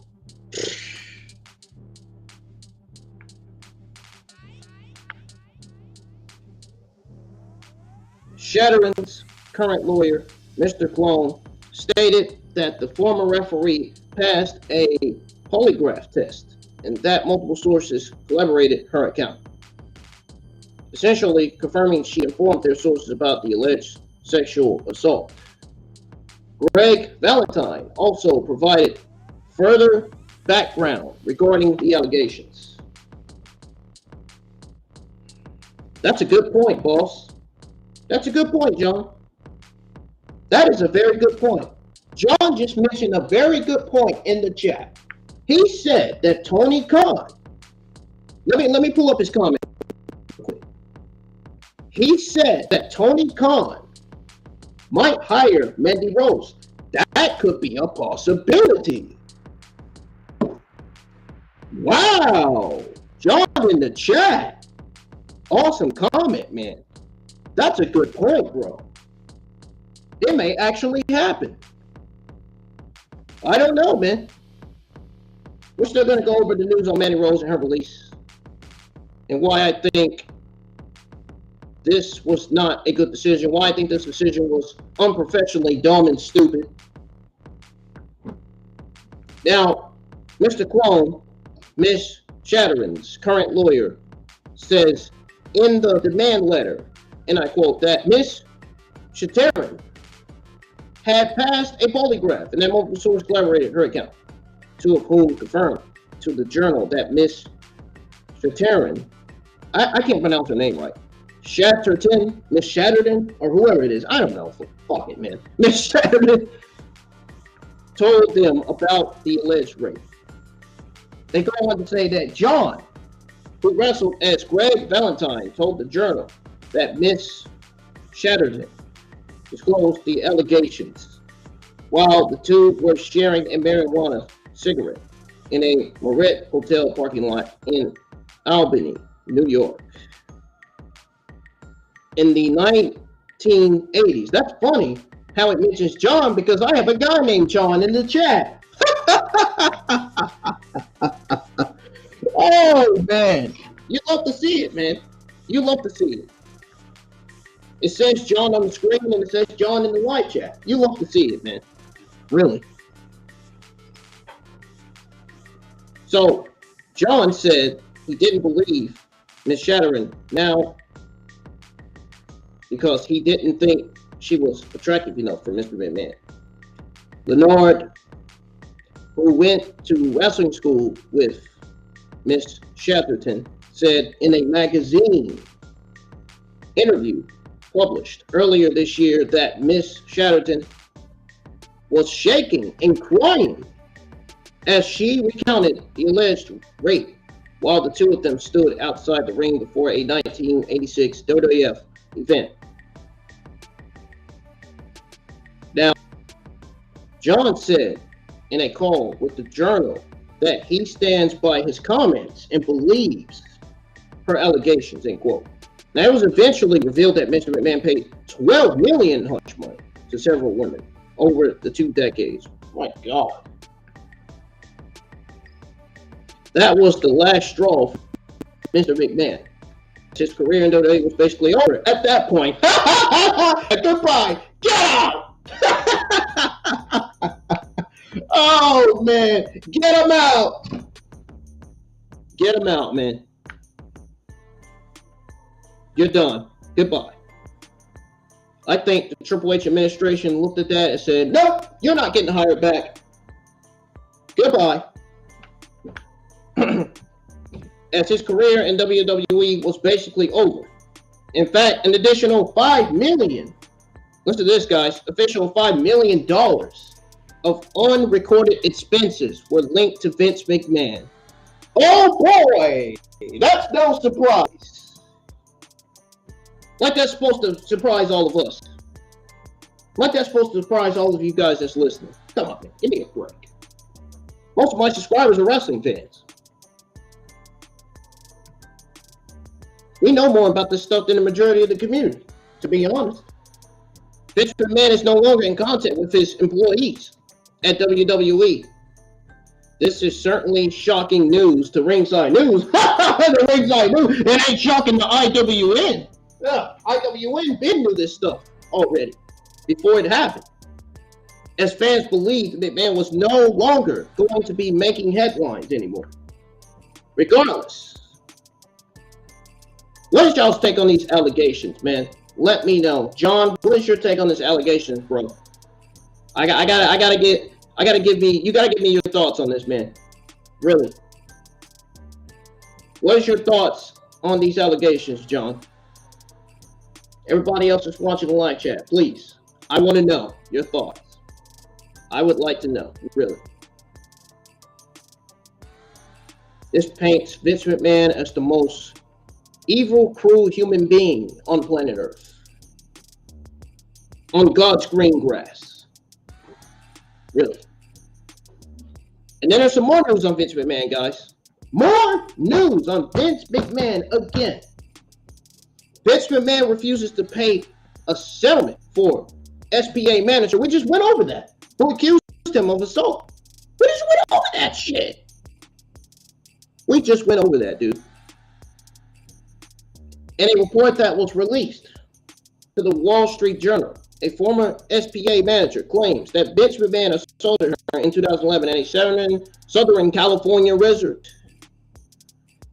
The report was never brought to light in the media. Also, McMahon refused to pay the SPA manager. Boo-hoo, that's no surprise. We knew that already. It says here, and I quote, in a separate November email to Mr. McMahon's attorney, a lawyer for a former SPA manager said Mr. McMahon assaulted his client in 2011 at a California resort, an incident previously unreported in the media. Goes on to say Mr. McMahon has told people he refuses to pay settlements to Miss Shatterton, and the former SPA manager, people familiar with his comments, said. Then it goes on to say WWE's auditor,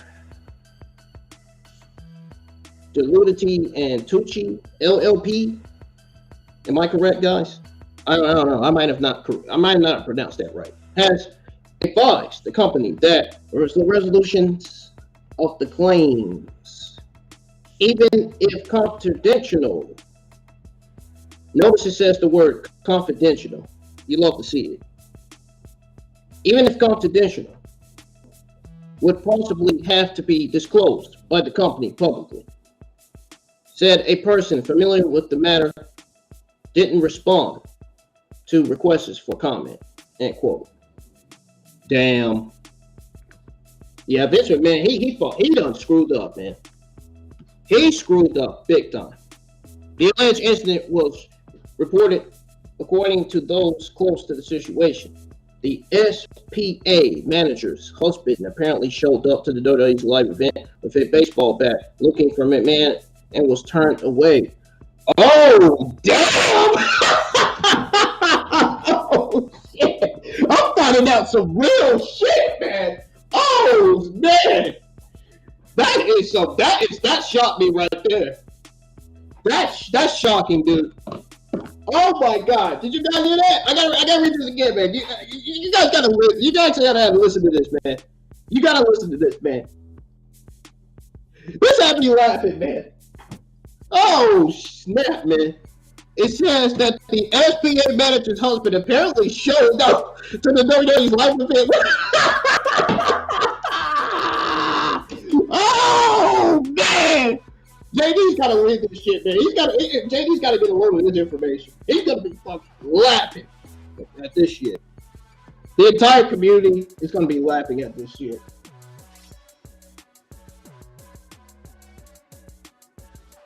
The SPA's manager's husband apparently showed up to the WWE live events, guys. I'm not joking. I'm not kidding, man. This is serious. This is factual information. From what I was told, he showed up to the WWE's live event with a baseball bat, looking McMahon.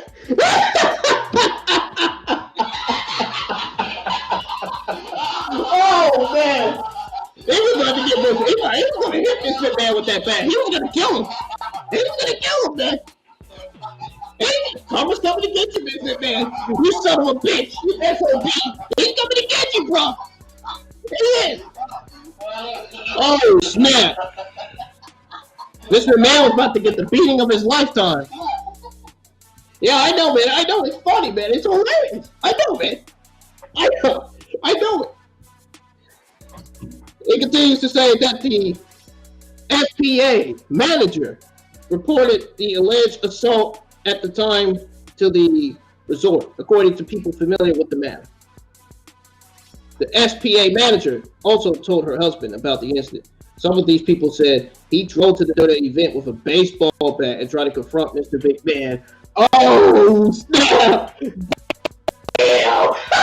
Mr. McMahon won't commit those allegations anymore. Mr. McMahon probably ran like a fucking goddamn Ninja Turtle. Probably ran faster than a cheetah can run. Probably ran in his car and drove off. Oh my God, man. This is a funny story, dude.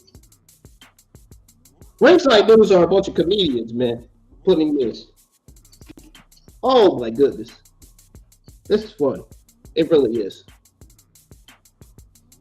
Some of you would agree with me right now. You need to tell me right now in the live chat that it's hilarious as fuck.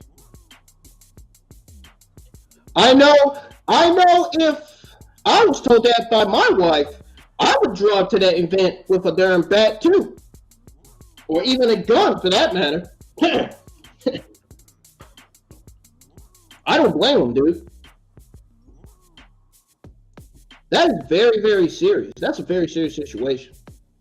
It's just hilarious. It's just hilarious because of the way it's being said on here, the way I'm reading it. He drove to the WWE event with a baseball bat, tried to confront Mr. McMahon. He turned away, according to those people. End quote. Mr. McMahon's lawyer, has been in contact with the SPA manager's lawyers, Michael Riesler, since this past July. Oh, he's been in contact with that geek. Okay. We know now. Like the state of New York, California has a new law that allows victims of sex abuse to file lawsuits that would normally be barred by the statute of limitations. Victims will have a 1-year window to file such claims starting in January.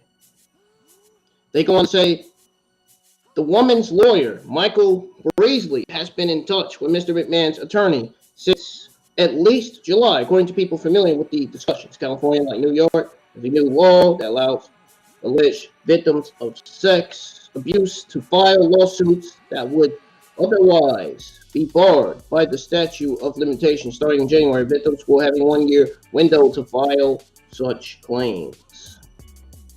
End quote. This is very damaging for Vince McMahon. Very, very bad for Vince McMahon. Well, Vince McMahon got what he deserved, and he's going to get more coming at him soon. I wouldn't be surprised if we get news on Vince McMahon's arrest. Huh. That would not be a shock. At that point, everybody in the community that hates Vince McMahon will be celebrating if Vince McMahon got arrested. And don't be surprised if the news on Bruce Pritchard's firing happens after this one. Sadly, the latest sexual assault accusation is another black eye to the legacy of the legendary wrestling promoter. Unfortunately, that may have bigger consequences for him. Well, it was also reported in the same article that a former WWE referee is suing Vince McMahon for millions over a alleged rape. Dang! Oh, snap! Vince McMahon, he got a lot coming to his ass. Oh, shit, man. This is some serious stuff. Man, shout outs to Ringside News, bro. Shout outs to my sources, Ringside News, for this information. My goodness. This is as damning information as it gets, man. This is factual, dude. Vince McMahon is also planning a comeback in WWE. My source of Ringside News. We'll have more breaking news regarding the latest Vince McMahon sexual assault news if available. God, I can't wait to see what's next. This is fucking interesting, and it's hilarious, too, to hear her husband going into the live event with a baseball bat. Oh, man, that's funny. That's funny, man. That's really funny. I don't blame him, though. I would have did the same if my wife told me that. Told me that Vince McMahon raped her. For real. Vince McMahon probably didn't even use a fucking condom. For all we know. Ringside News will have more breaking news, man. The whole news is very, very, very disappointing. Ringside News is absolutely right. It's very disappointing. I agree. It really is. Now, my question to you guys, to everybody that's watching this stream, is what do you think of the latest bombshell news regarding Vince McMahon, man? Sound off in the live chats, please. God, man. Oh, my God. Whoa!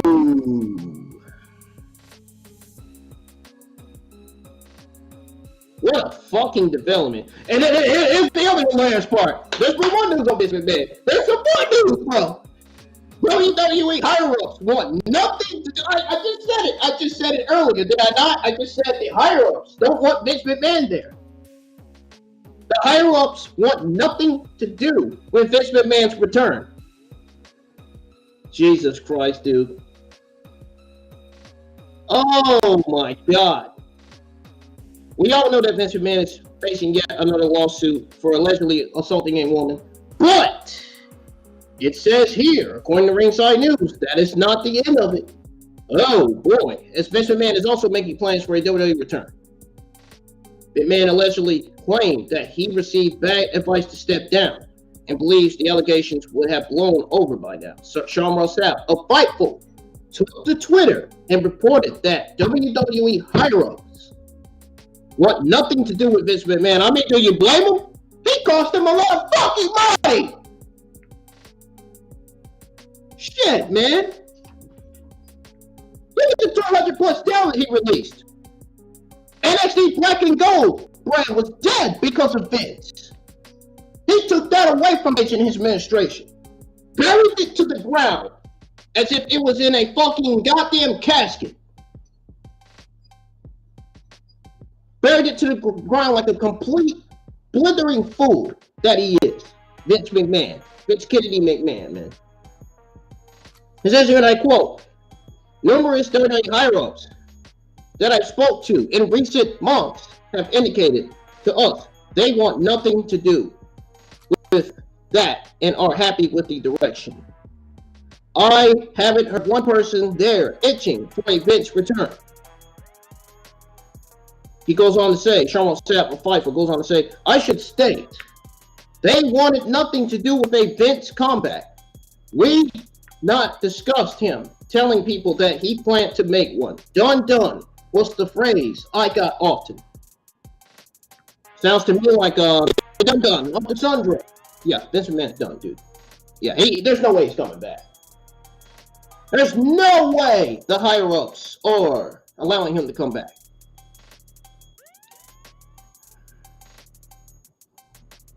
Vince McMahon asks WWE if he can come back. You know what is going to happen? The WWE higher-ups are going to be like, declined. No, get out of here. Get out of my office, you sick, rotten little stink bug. By the looks of it, virtually no one wants Vince McMahon back in WWE. Not even the talent, not even the former talent that Triple H brought back. They don't even want him back. It is understandably why. I believe it. I don't blame him. The guy is a fucking egomaniac, dude. The guy is an egomaniac, man. He buried and messed up Becky Lynch's heel gimmick. You know. Wasted Aleister Black on the main roster. Buried Andrade. AOP got wasted. They got put in Titus Catering to their release. You know? A lot of people that they absolutely wasted. Absolutely buried on TV. Vince and Bruce's creative sucked. Their direction sucked. Their freaking decisions sucked. Their writing and producing sucked. All that sucked. All that was absolutely bad. Outstandingly horrible is Vince McMahon and Bruce Prichard. And I'm also glad that Joey Laurinaitis is not there either.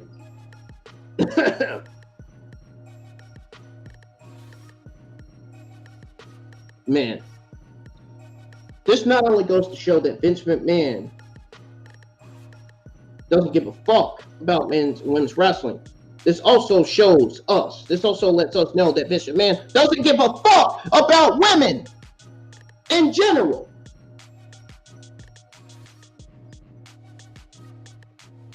He only cares about himself, his family, his money, and the power.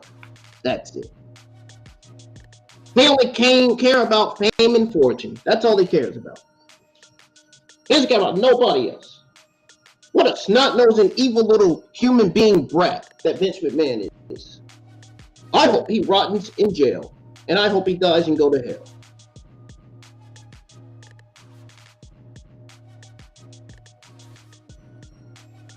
I hope he rottens in a jail cell, man, for the rest of his life. He absolutely deserves it. This man is as evil as a fucking goddamn fugitive. He is as evil as a predator, as evil as a fucking rapist. He is as evil as a white fucking supremacist. As evil as a fucking Nazi, dude.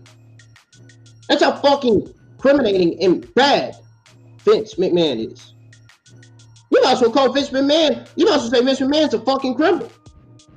You might as well say he's a fucking criminal at this point. Look at all he did.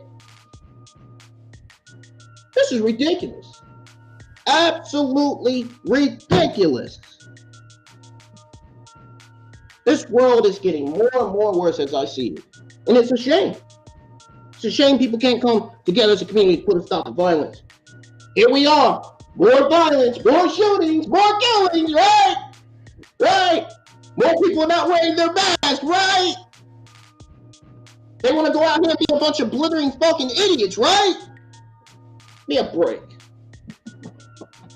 Give me a break. Give me a fucking break with this shit, man. Wow. You love to hear it, right? You love to see it, right? Wow. This shit sucks. Really. And then there's some more news on Vince McMahon again. Now, ever since those allegations, ever since the bombshells that I just delivered to you guys, ever since the bombshell I delivered to you guys, developing news, the penitentiary has started to prevent Vince McMahon from returning to WWE. That's what I'm talking about, man. See, that's what needs to happen. That's what needed to happen right there. That has got a smile on a lot of people's faces, including JD, I'm sure. And of course, myself. Now, many fans believe that they would be forced to sit through Vince McMahon's booking for many years to come. All that changed this year. Vince McMahon was caught in a scandal that forced him to retire from WWE.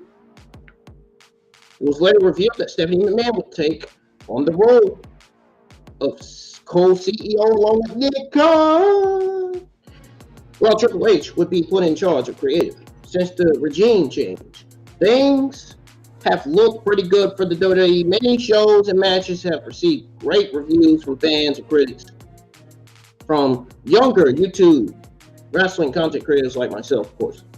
There have also been some great storylines being built. Yes, I fucking agree. Even in AEW, man. I'd say this year's wrestling has been the best year of wrestling ever, to be honest. It went from Danielson versus Jericho to Moxley versus Adam Heyman Page to freaking Kenny Omega versus Death Triangle. You know, all these matches going on, you know. But while fans are enjoying the current product, that's WWE, of course. We're not talking about AEW. There are still some that believe Vince McMahon will return to the company one day. The ones that believe Vince McMahon are 100% the ones that continue to suck Vince McMahon's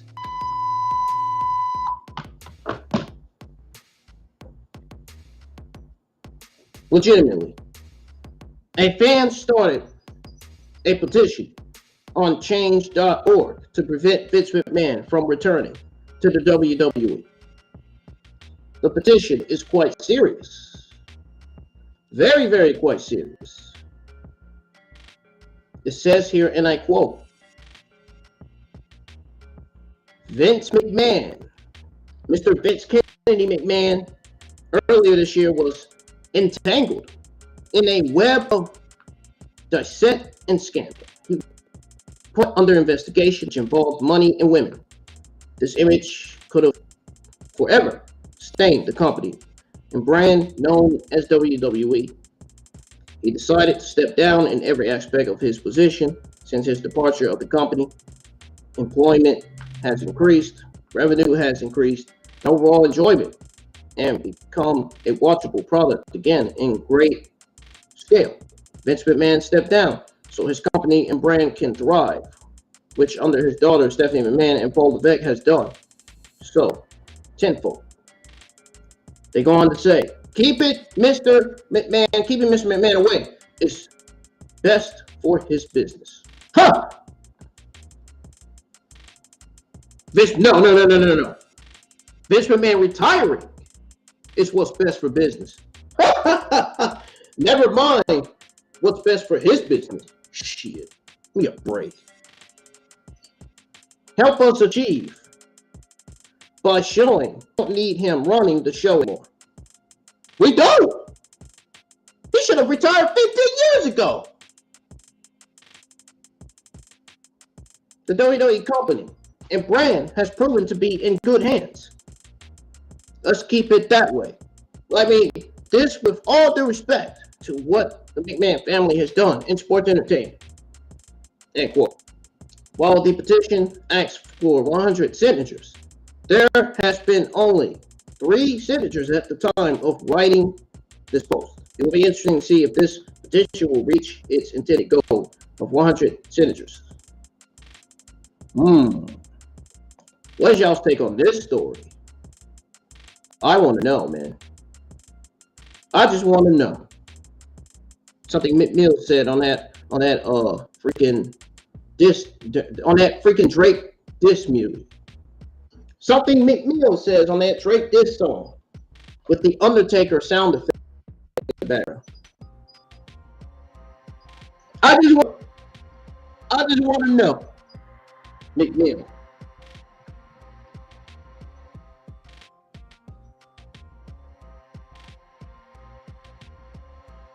I can't even talk right now. I think my brain is completely tired after that. All right, guys. Here we go with the news you guys been waiting for. Everybody needs to get in here for this one. I'm not joking. The news you all been waiting for is here, guys. The news you all been waiting for is here, man.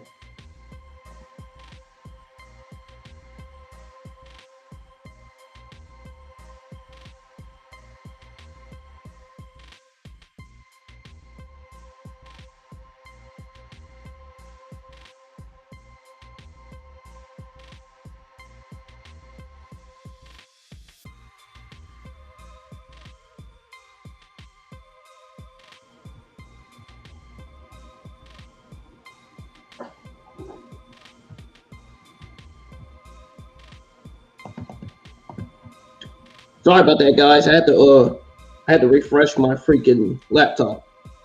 But well, ladies and gentlemen, it's time to give you guys the news you've all been wanting to hear. The Mandy Rose news and information you've been wanting to hear, man.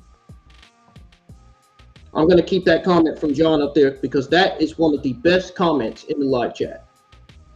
Tony Khan might hire Mandy Rose. That is a good point. That is a good point. He might actually do it. You never know, man. Justice for Mandy Rose, man. You ain't justice for Mandy Rose? Let me tell you why I say justice for Mandy Rose. Because I got some news on Mandy Rose. I got some bad news. A lot of bad news on Mandy Rose. A lot. We're going to go over it right here and right now on the IWN YouTube channel. Apparently, Mandy Rose was released from WWE due to photos she posted on BrandArmy. Due to photos she posted on the BrandArmy website.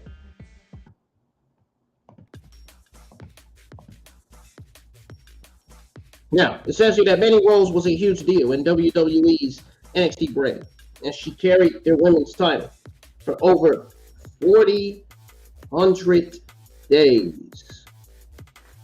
Or should I say 400 days, actually. She lost that belt this week in surprising fashion to Roxanne Perez, pushing up a scheduled New Year's Evil match. And there is a reason for that, says Ringside News. Sean Monsef has confirmed that WWE has released Mandy Rose from her contract. Her BrandArmy paywall. Matter of fact, she was released yesterday. Her BrandArmy paywall website was just simply getting out of hand with the amount of content she was putting up that infringed with the company's Morale code. Says here, and I quote, Fightful Select has learned that Mandy Rose has been released by WWE, but the officials felt they were put in a tough position based on the content she was posting on her BrandArmy page. They felt like it was outside of the perimeters of her WWE deal. End quote. Mandy Rose maintained a paywall where she put up NSFW content for a flat fee, but she offered other NSFW content per item. She also rated fans junk for an additional fee. This was an open secret for some time. It seems that the additional income stream caught up with her. So, guess we'll have to see what's next for Mandy Rose. We got more Mandy Rose news to go over. This is a shock and sad situation. She had Gigi Dolan and JC Jane alongside her as well, leaving us to wonder what will happen to the rest of Toxic Attraction. Seems that Mandy Rose will be on her own and free to put up whatever content she likes online. What is y'all's take on this shocking development? JC Jane is heartbroken over Mandy Rose's WWE release. You know, JC Jane took to Twitter, reacted to the news as she shared a bunch of heartbroken emojis, making it that she is utterly shattered after Rose got released. She didn't provide any text, but those emojis say it all. Only time will tell whether Toxic Attraction will have success after Rose's departure. Perhaps they might be called up to the main roster sooner than expected. After all, they knows how good they can be together. I'm going to show you guys JC Jane's tweet with broken heart emojis. I mean, do you blame her? I bet that was JC Jane's biggest idol yet. Also, Gigi Dolan's biggest idol yet. Biggest inspiration within the NXT Women's Division. Such a tragedy, man. Really is. All right, here's JC Jane's tweet with the heartbroken emojis. Get prepared to cry, because it's real. Mandy Rose legitimately got released from WWE yesterday. I'm not joking. This is factual, and this is real news. This is no fake news at all. This is real and factual information. That's the tweet from JC Jane right there. I'm going to show you guys some Gigi Dolan as well. Sound like I'm about to lose my freaking voice, guys. You notice that? Jesus Christ, man. Oh, and Mandy Rose was surprised by her own release. According to Brian Alvarez, behind his own Twitter paywall, he noted that Mandy Rose was very much caught off guard by the firing. She was not alone because her Toxic Attraction stablemates Gigi Dolan and JC Jane are also heartbroken. Mandy Rose will likely have a 90-day non-complete clause because she was in NXT under a main roster contract. Only time will tell what happens next, but now Mandy Rose doesn't have to worry about upsetting a company by posting behind her paywall. She's more than likely going to be going to AEW. Even John in the chat said that Tony Khan might hire Mandy Rose. That's a good point. He may do that. Were you guys shocked by Mandy Rose's firing? Let me know in the live chat. Gigi Dolan has no words after Mandy Rose's WWE release. Now, following the news of her release, Mandy Rose's stablemate, Gigi Dolan, took to Twitter to post a broken heart emoji, followed by a rose emoji in honor of Mandy Rose. I'm going to show you guys the tweet from Gigi Dolan now, like I said I was going to.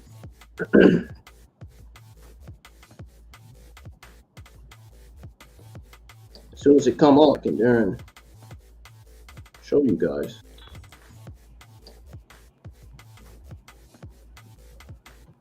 It's not coming up. What's going on?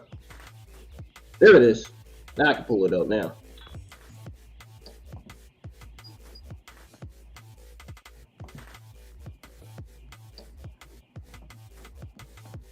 Tell you, man, this internet's been acting crazy, man. I don't know what's going on. I don't know, somebody that got access to our internet or router or what. I don't get it. This is the tweet from Gigi Dolan posting her heartbroken and flat flower emoji. You can tell Gigi Dolan was shocked and lost and upset by Mandy Rose's release.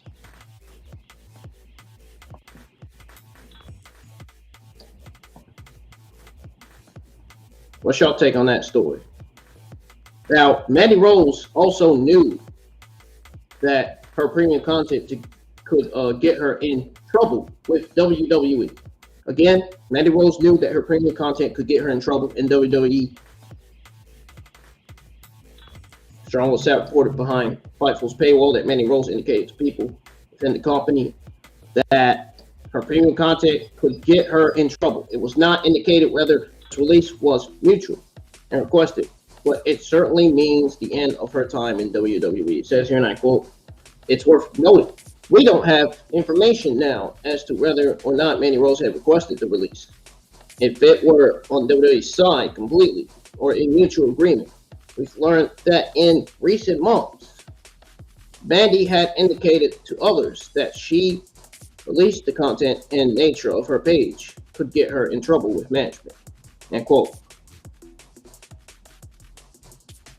Now, Mandy Rose, who posted as Mandy Sachs on her paywall, had some videos and photos leaked onto free social media last week.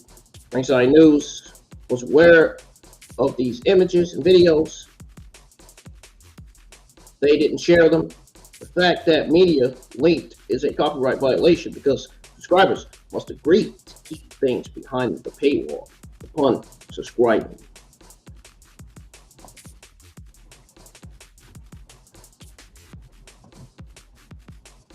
Now, Mandy Rose's firing was a last-minute decision. According to Dave Meltzer on Twitter, Mandy Rose's release was planned at the last minute. The news would be covered on the episode of NXT, I'm guessing. Says here, and I quote, "There is a lot to the Mandy Rose firing today, and the title change last night was a last-minute decision based on the fact she was getting fired and not the original plan. By the way, the title match was on Tuesday night, this Tuesday night."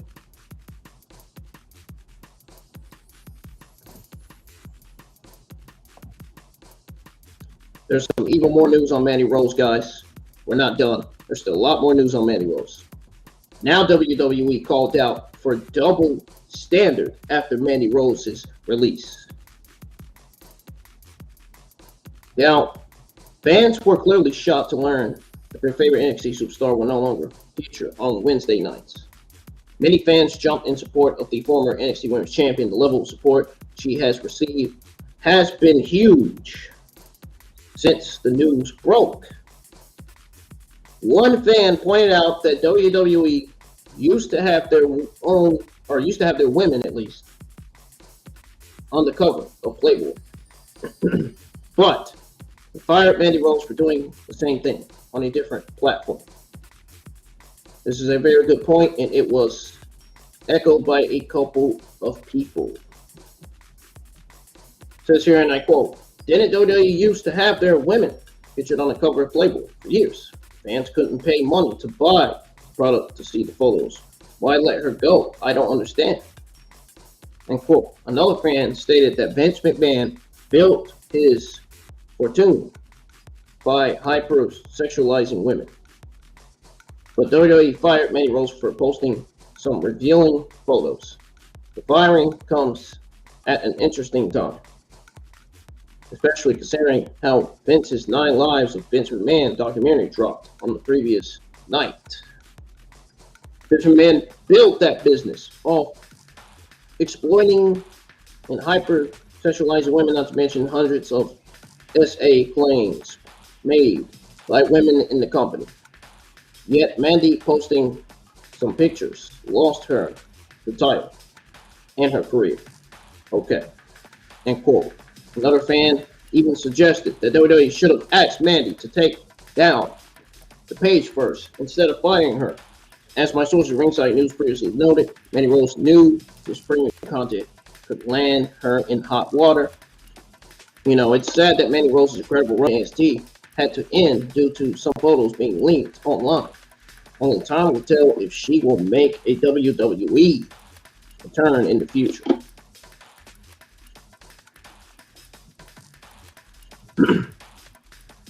Alright, get ready to show you guys the tweets from Sean Ross Sapp and the comments from the fans on Mandy Rose's release. It's for you guys to see, not me. Because I want to see what you guys are thinking and what your thoughts are on this.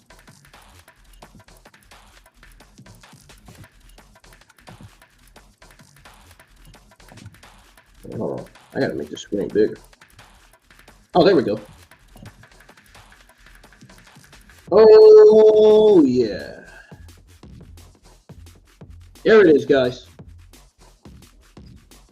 This is what Sean Ross Sapp tweeted out on December the 4th. I'm guessing you know that what day that was on. That was on a Wednesday.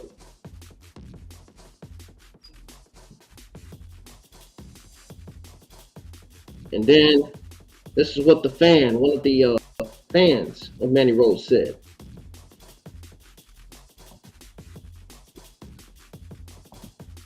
This fan made a very, very good point on what he said.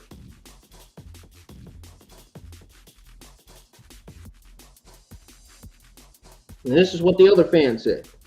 There's your proof that they actually said it on Twitter.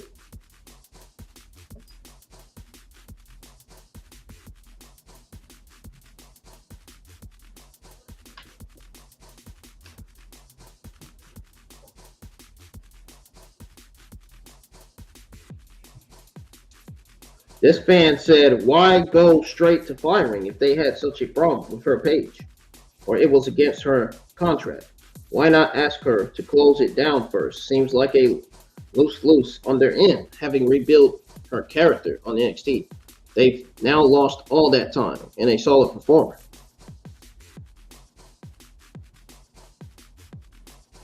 And then the rest of the fans chime in and comment.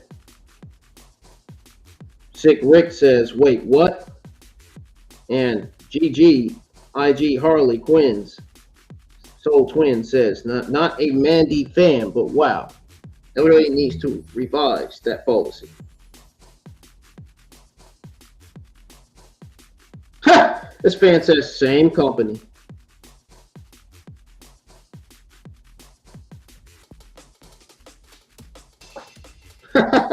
These fans are funny, man. These fans are some fucking comedians, man. Really. But hey, they have their right. They have a right to speak their mind, man. You know, they have a right to say what they want about this Mandy Rose release, just like I have a right to say what I want about my Mandy Rose release.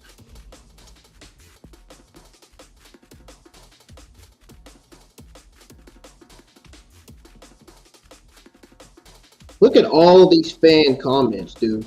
Wow. I've done passed by like 7-8 comments from the fans, dude. My God. Look at all these tweets. Look at that. 9, 10. I just seen 10 comments. Wow, look at this. Unbelievable, man. A lot of people reacted to this. Wow. This is astonishing, dude. Ha! This one fan called WWE hypocrites. Oh, snap, man. That's funny. No. WWE Vince and Bruce are a bunch of blithering, blind fucking fools. That's what they are. Never mind hypocrites.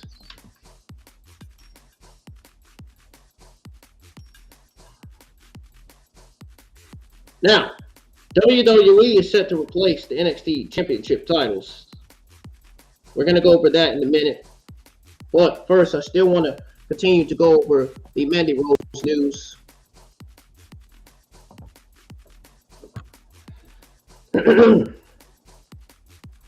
I still want to go over the Mandy Rose news. There's some more. some more news on Mandy Rose to go over. All right. Apparently, I was also told that Mandy Rose was making more money off of premium content than from her WWE contract. Now, I saw that. I kind of saw the other articles way before I was told this, but during a Wrestling Observer Live, Ryan Alvarez noted that Mandy Rose was making more money from her paywall content that she was making under the WWE contract.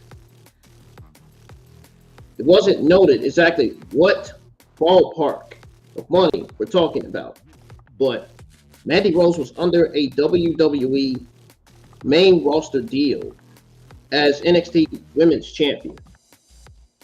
Fans who want to view Mandy Rose's premium content must subscribe to her monthly service for $30. Then they will have an opportunity to purchase content. It isn't cheap. Yes, we've seen Mandy Rose fans drop 200 on one photo in the past. Needless to say, that money adds up. Mandy Rose knew that WWE didn't want her posting this kind of content. It was quite evident by how she tried to squash the story from gaining momentum. It is unclear how many chances WWE gave her, but it did definitely resulted in her termination in the end.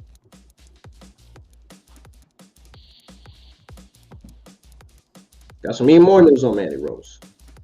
Saraya sent support to Mandy Rose after WWE release. AEW star Saraya took to Twitter and sent support to Mandy Rose, stating that she loves her.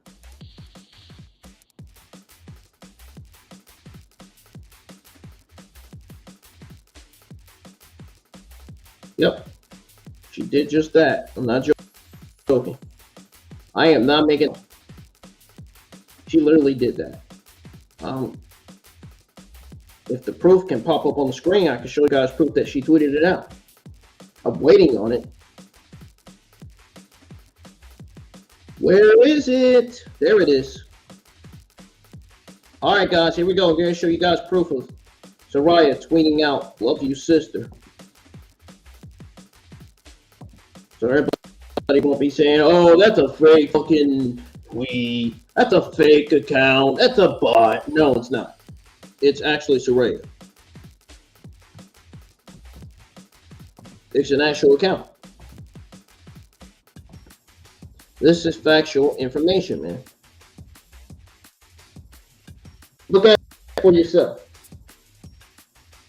See it for yourself, man. No, I'm not lying. See?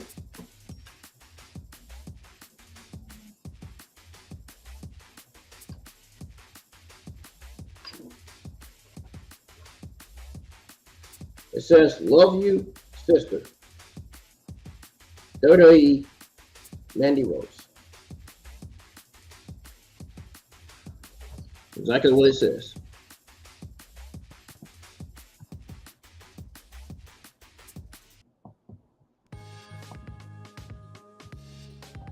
All right. So, after I think a little after Saraya sent out that tweet, WWE quickly removed Mandy Rose from official NXT banner at the release. Release. This word, release. I keep saying it. The words release. Every time I'm going through a news article on Mandy Rose, I'm getting tired of saying the word. I'm about to just stop saying it. Following her release, WWE quickly changed the banner photo of their Twitter account, removed her from the photo. Dang, it's that freaking bad? Oh my God. Several fans have raised their voice in support of Mandy Rose by calling out the WWE for its double standards. Mandy Rose's Toxic Attraction stablemates also reacted to her WWE release. The big question surrounding Mandy Rose's release has to do with her Toxic Attraction faction.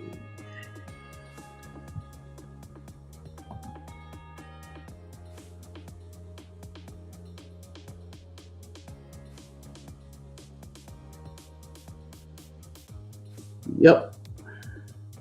I can't believe it. What a shame, bro. What a complete shame.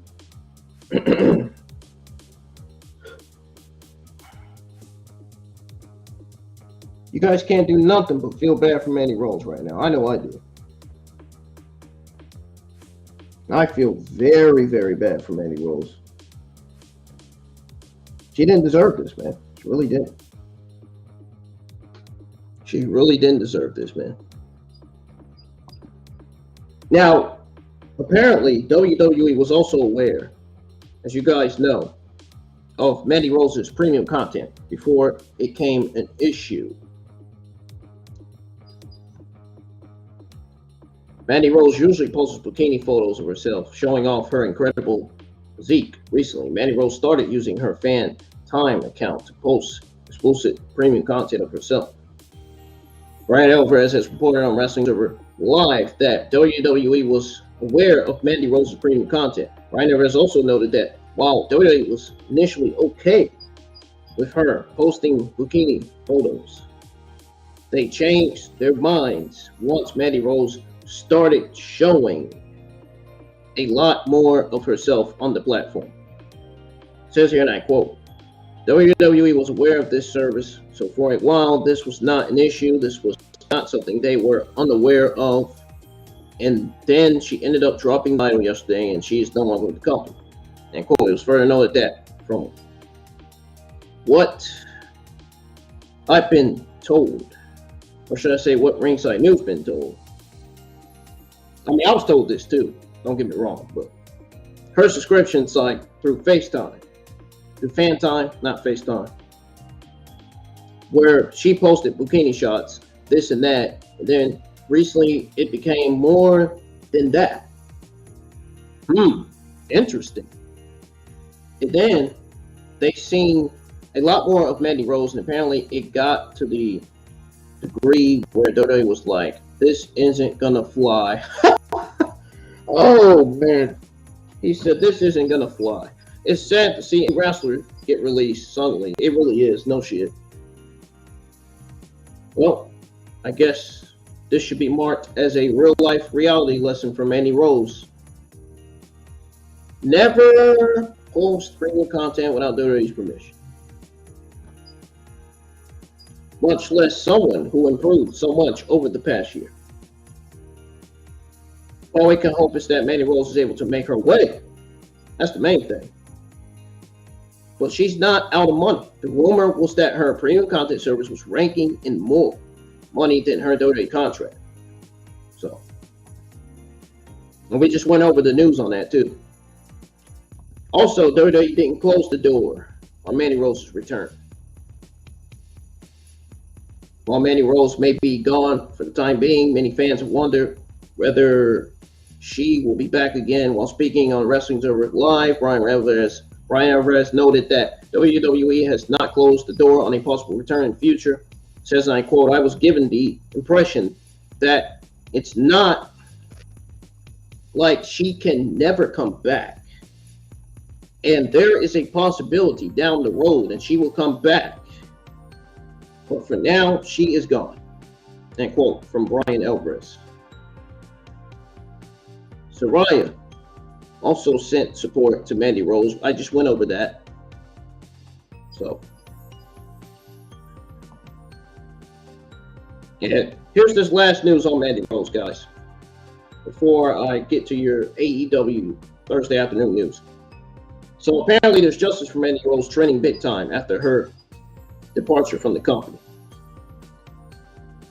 Now, fans took to Twitter in the wake of Mandy Rose's release, dragged WWE for their alleged double standards. The hashtags justice for Mandy and thank you Mandy trended big time on the Bird app, on Twitter.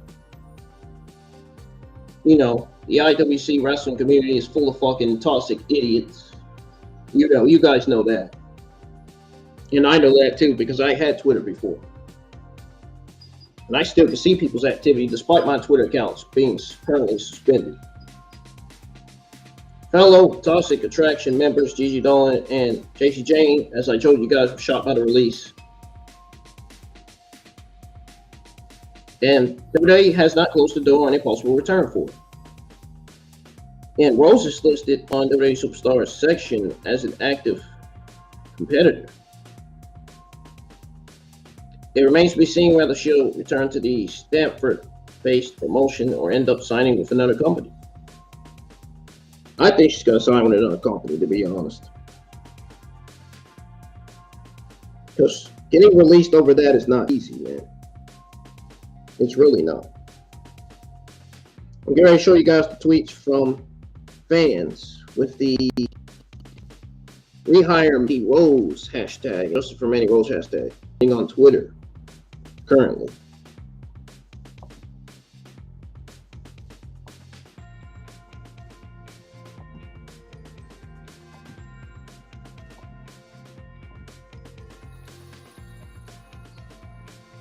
All right, ladies and gentlemen, take a look at this.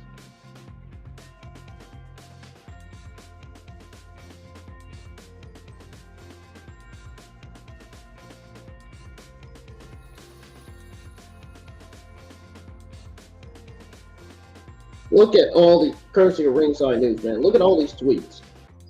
Look at all these tweets, man.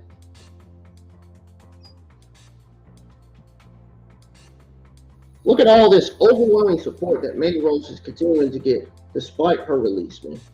You love to see it. You love to see it.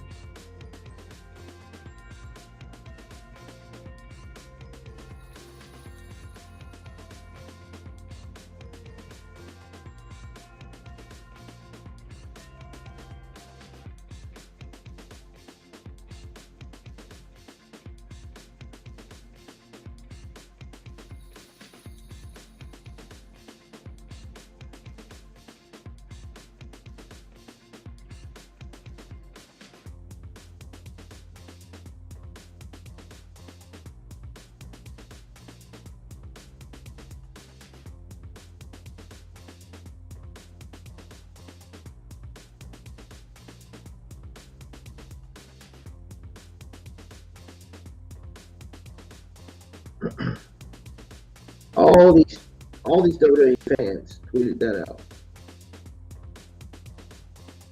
All these fans in support of Mandy Rose.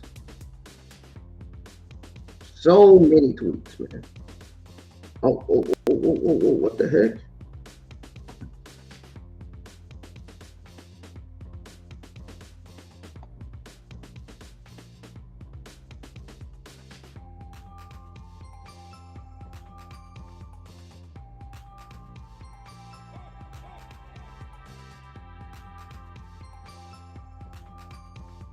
Damn. That sure is a lot of tweets from different WWE fans. My goodness. Guys.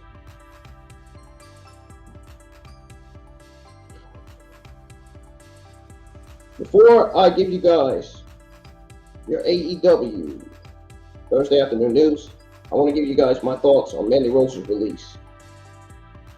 First of all, Mandy Rose's release was complete BS, complete bullshit. You know, I've always been a Mandy Rose fan ever since her main roster days. Ever since her days on the main roster. Her release was very shocking to everybody. I mean, at the end of the day, she's a grown woman. She's not dumb at all. She made her decision. Hell, I hope she continues to wrestle somewhere else. She has improved a lot over the years. Jeff Hardy, Jimmy Uso, and others got second and third chances after they messed up. This is double standards. This is double standards at its highest. Really. WWE should absolutely be ashamed of themselves. for doing such an unprofessional, dumb move. They should have never fired her, man. Never. Never, man. Never, never, never. And guys, I may have uncovered who and what company is behind Mandy Rose's release. Because from what I've been hearing, the community has been whispering in people's ears. From what I've been hearing, guys, WWE's partnership with Mattel might have been what led to Mandy Rose's release. That might have been another thing that led to a release. Mattel, I was told, I heard that Mattel was not pleased with Mandy Rose having explicit content on their website. That's what I heard from different sources. As you know, Mattel has a partnership with WWE. I don't know if you guys know that or not. Well, if you didn't know, now you know.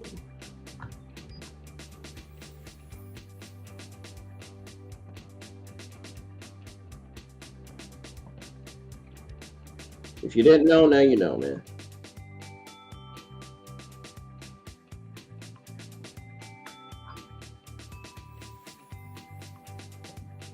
As you all know, WWE and Mattel extended global partnership. Mattel was not pleased. I think Mattel has a little bit to do with Mandy Rose's release, to be honest. It could have been a magazine company. It could have been a photo shoot company. You know what I mean? It could have been any of those companies that didn't appreciate Mandy Rose having exclusive content on her BrandArmy website. You never know. I respect Mandy Rose's decision. If Mandy Rose decided to quit, then I absolutely am all for her. I respect her decision. You know what I'm saying? Every female is entitled to their rights. Every female is entitled to their own opinion, and most importantly, every female is entitled to their own skin. They're entitled to show their skin when they want to. If a female shows pics of her booty on her website and guys like it, she's going to show it. If a female shows pics of her freaking tits and a guy likes it, she's going to show it. She's going to upload more of it. Mandy Rose took her release as a fuck you, WWE, and the entire NXT Women's Division. I'm out of here. I don't want nothing to do with you anymore. Goodbye. Bye, Felicia. That's how she took it, in my honest opinion. So, that is my thoughts on that. Now, where Mandy Rose will go, I think after her 90-day complete clause, I can, like John said, Mandy Rose might be hired by Tony Khan. I could see Mandy Rose making her debut possibly in AEW. I could see her possibly landing in AEW because there is no other wrestling promotion that she probably would not want to be right now. There's no wrestling promotion she would probably not want to be in right now besides AEW. Slowly losing my voice. That's not good.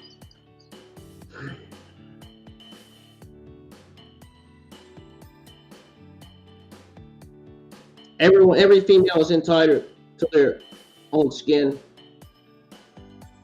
Every female is entitled to their own opinion, whether it's political, sexuality, rights, or even criticism.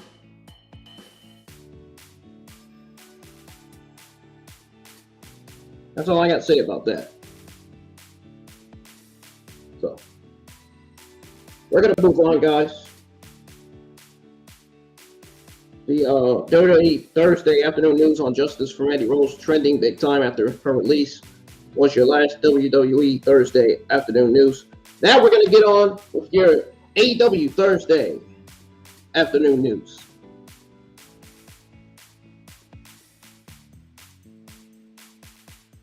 We're going to start with your AEW Thursday afternoon news on Sanjay Dutt. Sanjay Dutt, folks. So, apparently, Sanjay Dutt, he has finally come clean about something. You want to know what that something is? That something is that he came clean about the reason he quit WWE.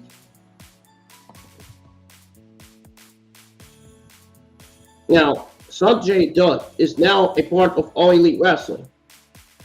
But that move didn't come without an interest situation. It continues to be an important factor in the storyline involving Jay Lethal and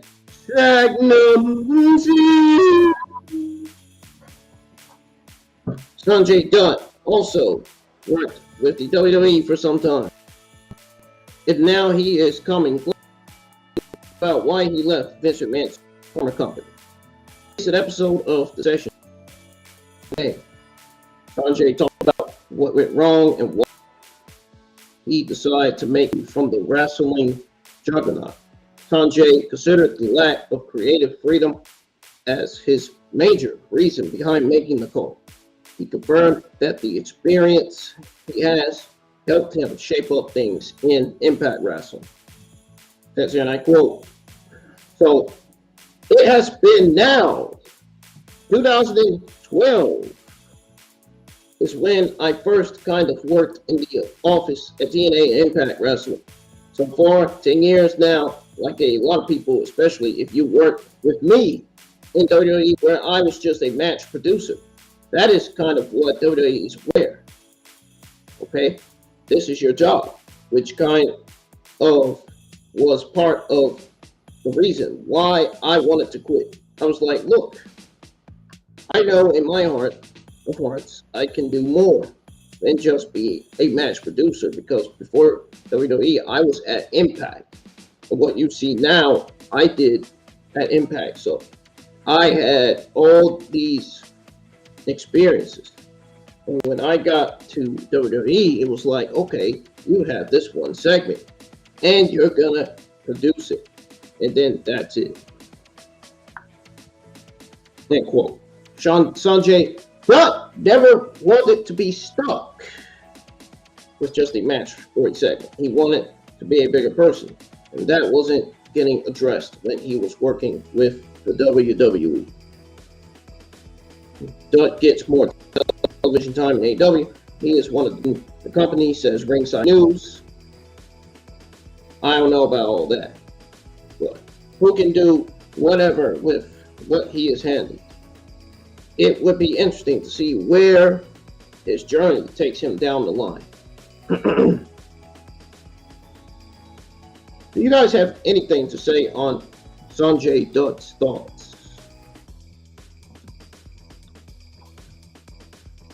There's some news. Some AEW Thursday news on the AEW Revolution 2023 tickets. So apparently, AEW Revolution 2023 is not even close to a sellout. AEW has undergone a ton of changes since its inception back in 2019. And that includes the way the company handles their pay-per-views. While some fans believe the overall quality of the shows have suffered, it is simply a fact that pay-per-views are selling quite well now. However, that isn't always the case for every event, especially Revolution. Now, for the entire calendar year in 2022, AEW managed to sell quite a lot of tickets for each of their 5 pay-per-views. Now, the Double or Nothing pay-per-view was their most successful pay-per-view. But Revolution wasn't far behind either. The company will be holding the Revolution pay-per-view next year at the Chase Center in San Francisco, California. On March 5th, 2023, according to WrestleTix, the event has sold 5,425 tickets.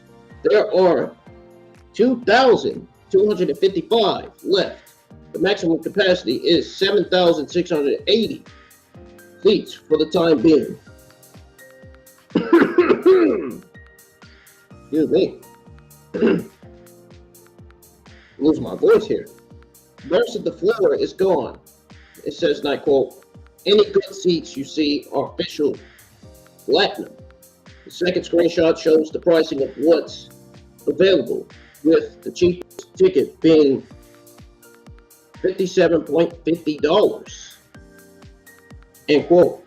The event hasn't even close to selling out right now.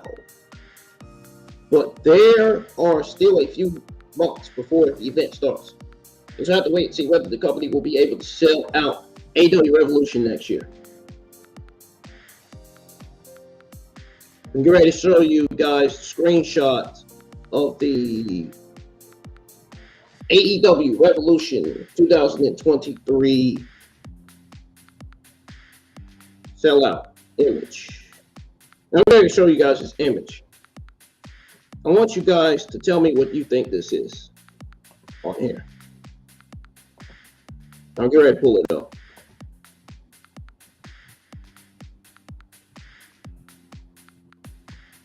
Because I have no clue what the fuck this is. I really don't. That's why I want you guys to answer for me.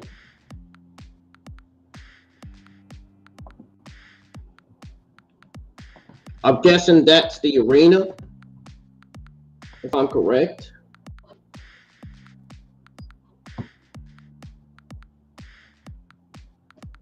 It's popping up on the screen. It's going to come up right now. So guys, what is this?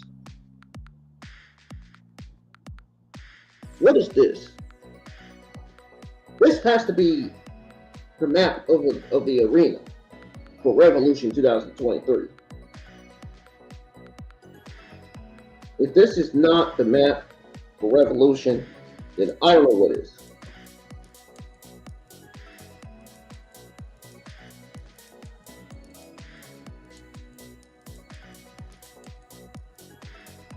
Damn. $132.50? Oh my God, that's expensive. Damn. Them seats must be way expensive, as well as the tickets. What is y'all's take on the ticket sales, man? Oh my God. That is unbelievable.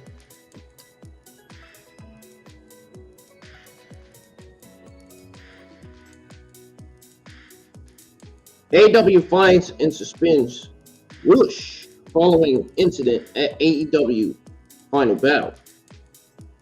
That explains why you guys haven't seen Rush on TV the last 2 weeks. A lot went down at the recent Ring of Honor Final Battle pay-per-view last Saturday. Titles changed hands and steel chairs went flying.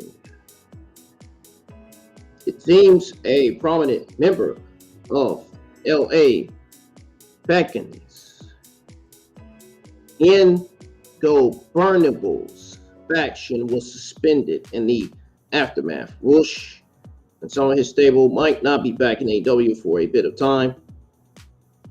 Josh, the assistant, wrote the news of Rush's suspension in a tweet concerning the events that went down after their match at Ring of Honor Final Battle.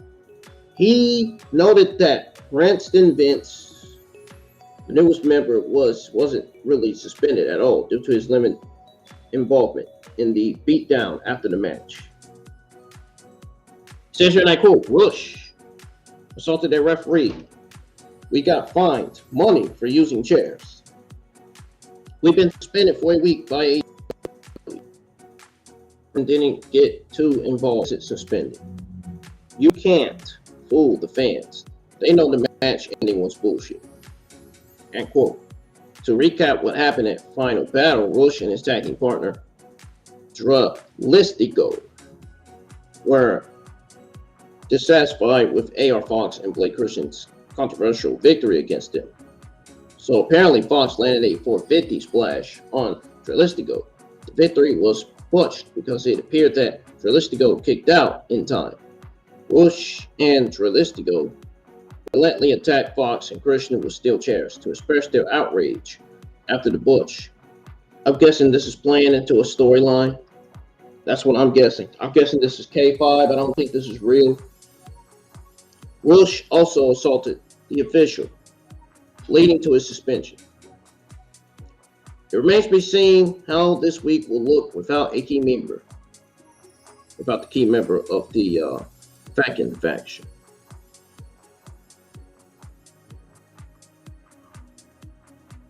What's your on Wilsh getting suspended?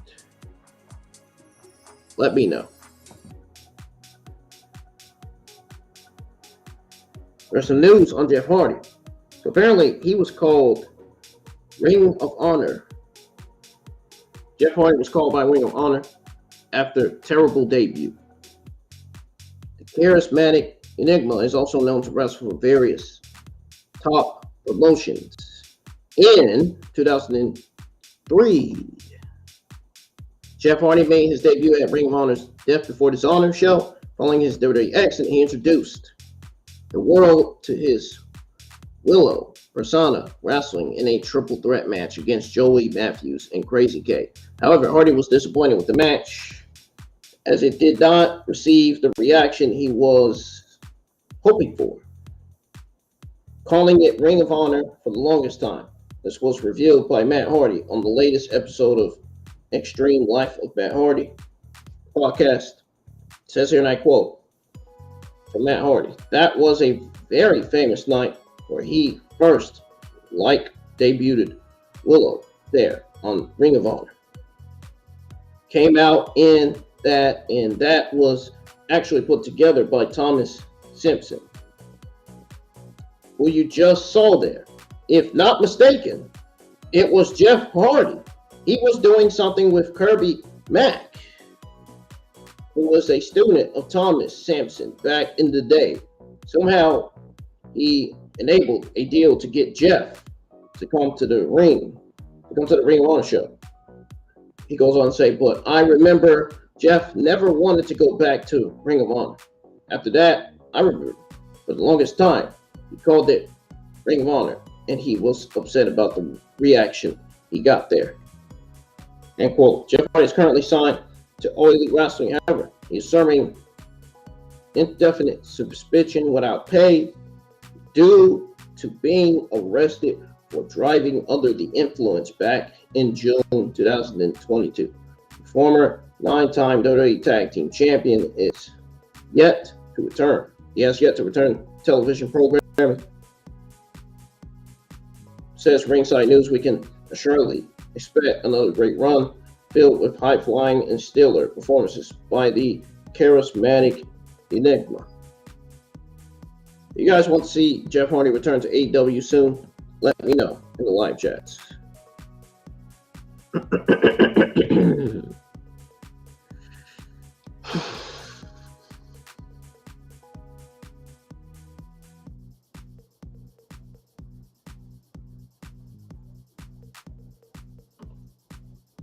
Guys, I got some news on AEW. Hiring former WWE Vice President of Global Television Production. I'm guessing you guys already have an idea as to who that is.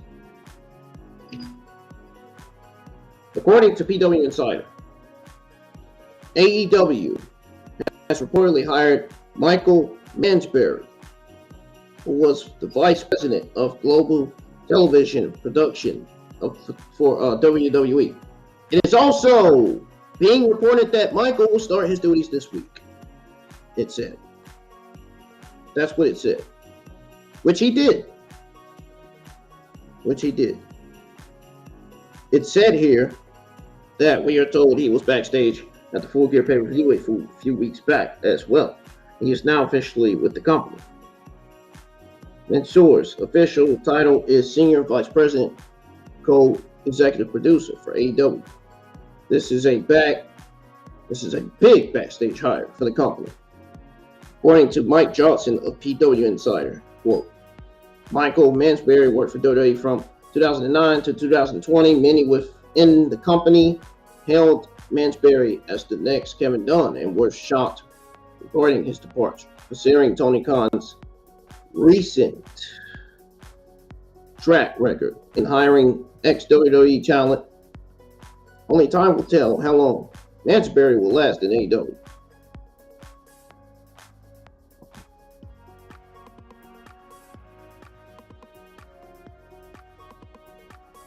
I got some news on Sting.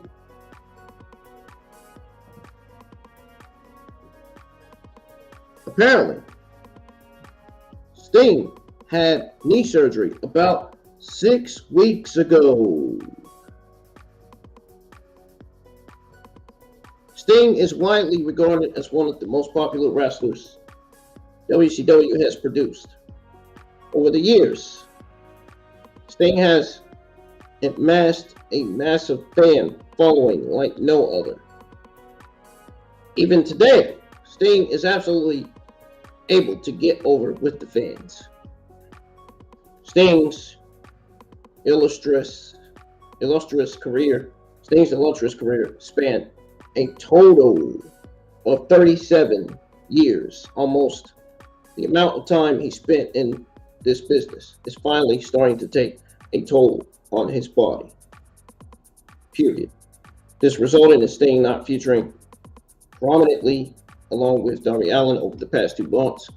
Speaking to KNC Masterpiece, Sting revealed that he underwent surgery to have his knee cleaned 6 or 7 weeks ago when he was discussing Dallas Cowboys offensive tackle Terrence Steele tearing his ACL. It says here, and I quote, I just had surgery 6 or 7 weeks ago. Now, basically just a clean out on my very old knees. I've seen those that went through the physical therapy process with flying colors, did what they were supposed to do, worked through the pain, versus those who did not. Those who did not, they never recovered. The game never comes back to them. I know that this is the utmost importance for me.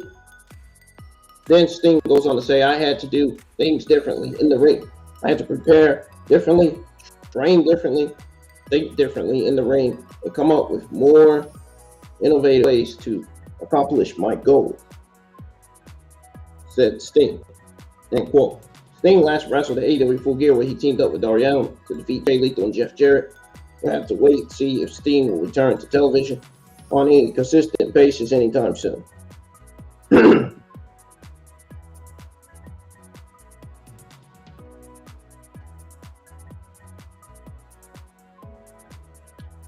I got some AEW Thursday afternoon news on William Regal.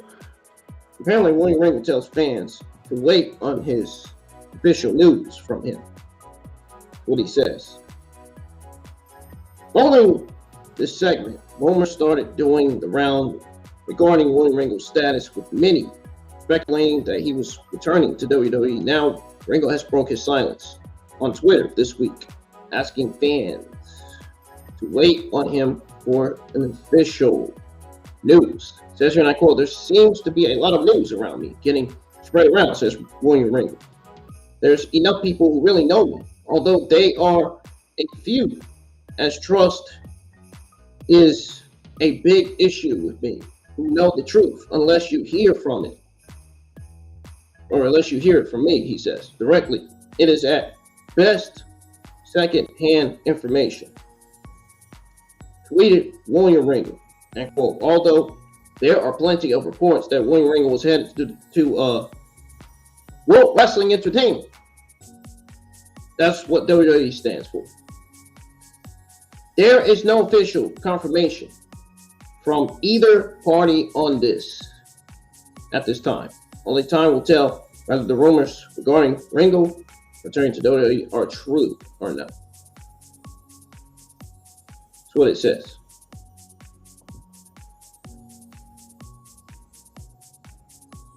Andrade El Idolo already back at the gym after surgery.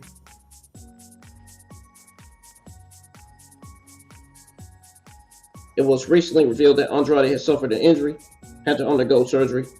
El Idolo ended up tearing his pectoral muscle during his Trios Tag Team match. During the Trios Tag Team match on House of the Dragon special edition of AEW Dynamite back in August. Now, listen to this, guys. El Idolo even bragged about finishing the match despite being injured. The Mexican star recently took to Twitter and uploaded a photo of himself back at the gym while sporting a sling. Andrade El Idolo is determined to rehab his injury and get back into shape for his inevitable in-ring return. We certainly hope Idolo will be able to return rather than later. In the meantime, fans have to play the waiting game till his return. But don't the geeks online like to say, let it play out? Let it play out, right? That's what they say online, right? It's what they say on Twitter.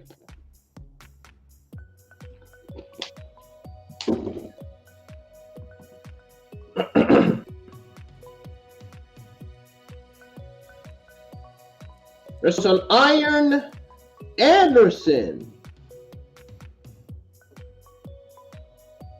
Apparently, he's not leaving WWE, or not WWE, excuse me. Apparently, he's not leaving AEW or Elite Wrestling anytime soon. Anderson recently did a Q&A session on ad-free shows where he revealed his AEW contract is set to expire in a year and a half. He is planning on being retired from the business after being done with the contract. He also went on to say that 2023 would be me on the beach. It appears a slip of tongue occurred during Anderson's Q&A session. Anderson was quick to address the mischief on Twitter. In the same post, we saw him expressing his gratitude to Tony Khan for granting him and his son the opportunity to be a part of AEW. And I quote, "Just to be clear, I am under contract with AEW for another year and a half. I hope to be able to repay Tom Brock. And as a part of AEW, and I have many friends who work there." And he goes on to say, "I misspoke when I said 2023. If I created any incorrect narrative, I apologize. The truth is, I would like to be around for as long as I can contribute to the business. And am still having fun. I'm sure the article in question didn't spark mass panic, but I just wanted to clear up my mistake. I believe a person's world means something even in our crazy world." Anderson's involvement in AEW television has been pretty sparse throughout 2022. His son, Brock Anderson, has also been pretty absent, being part of only 5 matches since June. Brock did, however, challenge Daniel Garcia for the Ring of Honor Pure Championship on the November 15th episode of AEW Dark. End quote. Speaking of Brock Anderson, I also have some news on him.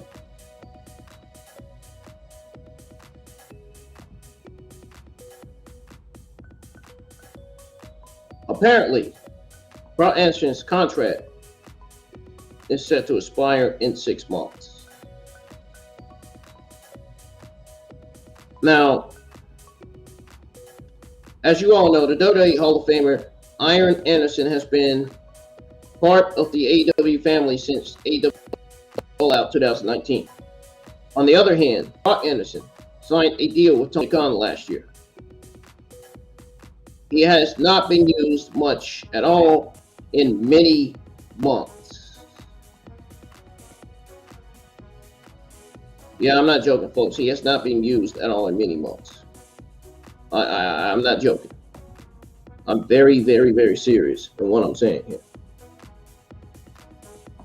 Now, while speaking during a recent Zoom interview with ad-free shows, Iron Anderson talked about his son's future in AEW. Iron Anderson revealed that Brock Anderson's AEW contract will expire in 6 months. It says here, and I quote, "I'm hanging on to the idea that Brock just hasn't had his second chance yet because of the rotation. Still on the contract for about 1.5 years, Brock about 6 months. I'm sure Tony Khan struggles with it, trying to get everybody on there and get everybody rotated. We're just hanging on. We don't want to do anything else." End quote. Iron Anderson, Brian Anderson's father, recently revealed that his contract has another 1.5 years left. We know the news on that. Only time will tell where he ends up after the time is over. Brian Anderson's last match on AEW television was a 10-man tag match back in April where he, Lee Johnson, Brian Pillman, Griff Garrison, and Dante Martin fought a losing battle to Adam Cole, Kyle O'Reilly, Bobby Fish, and the Young Bucks. We have to wait and see whether Brock Anderson will end up leaving AEW next year or not. Are you guys a fan of Brock Lesnar? I'm about to say Brock Lesnar, damn it. Do you guys like Brock Anderson? Are y'all a fan of Brock Anderson? Let me know.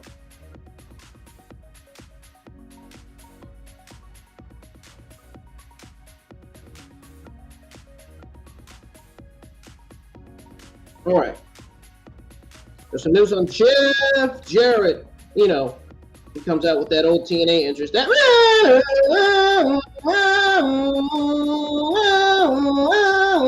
the hell is that? This shit sounds fucking garbage, man. What the fuck? Who has that entrance on a Dynamite show? Like, really? Who would want to come out with an entrance like that? Jeff Jarrett rose to prominence with his charisma, in-ring talent, and love for guitars during his heyday. Jarrett, along with being a skilled athlete, is also credited for his contributions toward major promotions behind the scenes. Recently, he disclosed more details regarding his AEW duties, calling it a day job.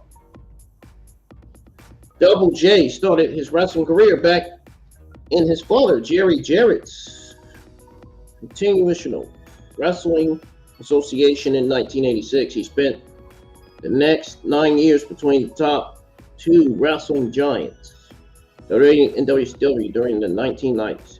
He even founded his own promotion, TNA Nonstop Action Wrestling, which was later Impact Wrestling.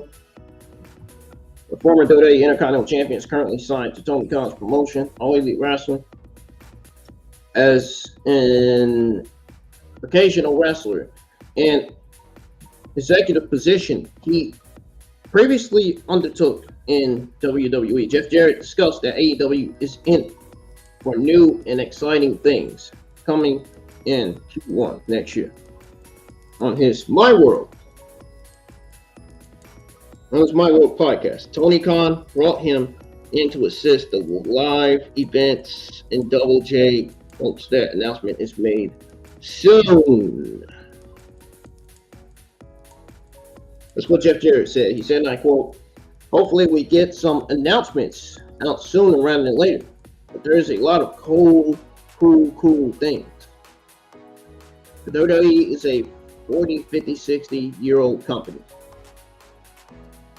The lineage goes back 3 or 4 generations. AEW, I mean, people may or may not take this the right way, but in a lot of ways, it's no longer the embryo.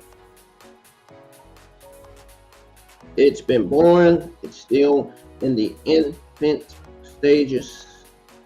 AEW is still in the infant stages," says Jeff Jarrett. "It's really cool." Unquote. Jeff Jarrett clarified that he would be working backstage for AEW as a senior vice president of live events.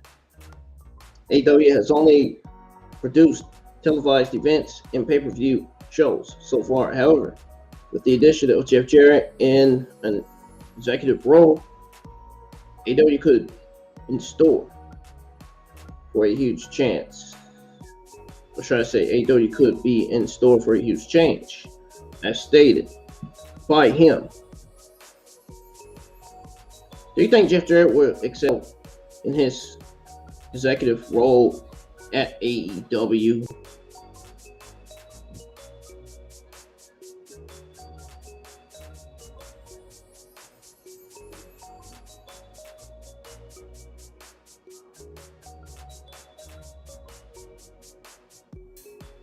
Got some news on Action Andrade.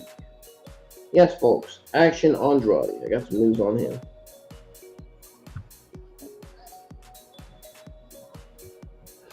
So, Action Andrade signed with AEW after huge win over Jericho last night. AEW's roster is made up of incredibly talented performers who are never afraid to take huge risks inside the squared circle. Last night in Jacksonville-based promotion announced another signing. Tony Khan took to Twitter on Wednesday to announce the signing of Action Andrade. Khan broke the news in the wake of Andrade's stunning victory over Chris Jericho and what was the Young Wrestlers debut match during the Winter is Coming special edition of Dynamite. This was the biggest first win of Andrade's career. It says here, congratulations, official at Action Andrade is all elite. Thank you to everyone watching Winter is Coming on TBS Wednesday night. #AEW Dynamite tonight. End quote. Built from Philadelphia, Pennsylvania, Action Andrade made his pro wrestling debut in 2019. He has so far competed for MCW, which is his home promotion, GCW and CZW. What's y'all's take on this story?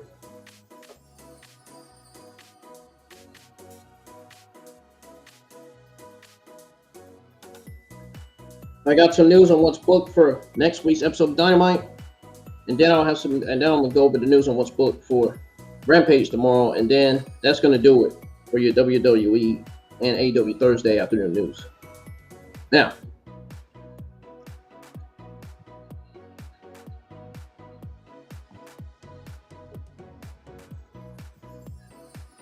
there is a no qualification match and more booked for AEW Dynamite next week.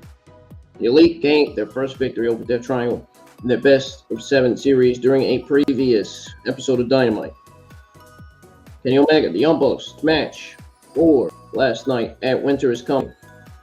Next week, the stakes will be even higher.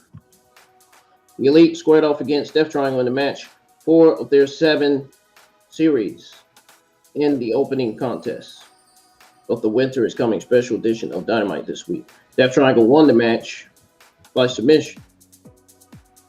Kenny Omega grabbed the mic after the match, said the two teams will collide in a no disqualification match at the Freeman Coliseum in San Antonio. Man, I'm feeling dizzy. I feel like I need to go lay down for a bit.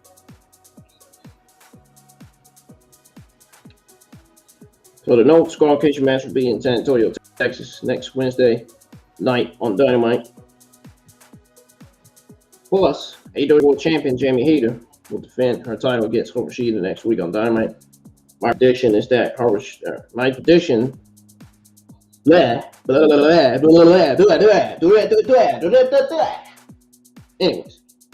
prediction is that Jamie Hayter retains over Hikaru Shida next week on Dynamite. And my prediction is that the Elite beat Pac to make it 2-3. Shida earned the title shot against Hayter by defeating the Bunny last Friday on Rampage, which I told you guys was going to happen. I was right about it. I said Shida is going to be Jamie Hayter's next opponent. Mark my words, man. Mark my words, dude.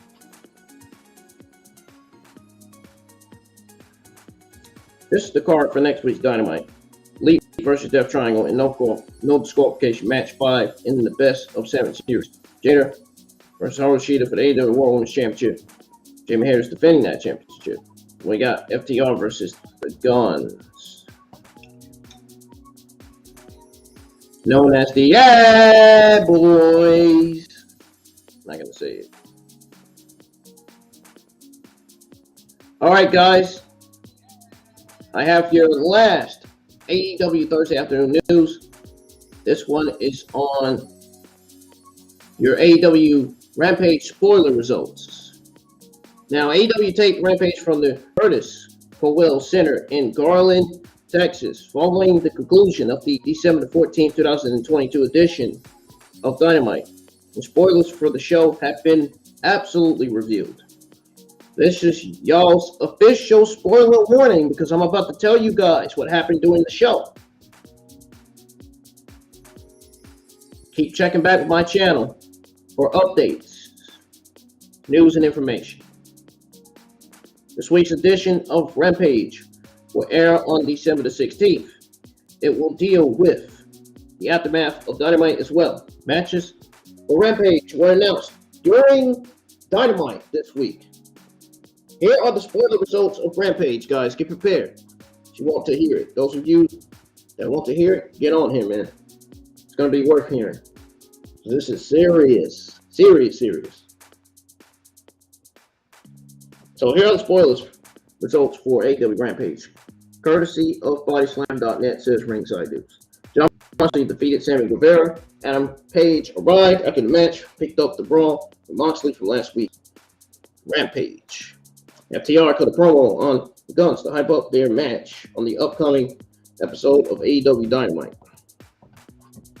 The former Ring of Honor World Tag Team Champions said the Guns ruined their night at Final Battle and they'll pay for that.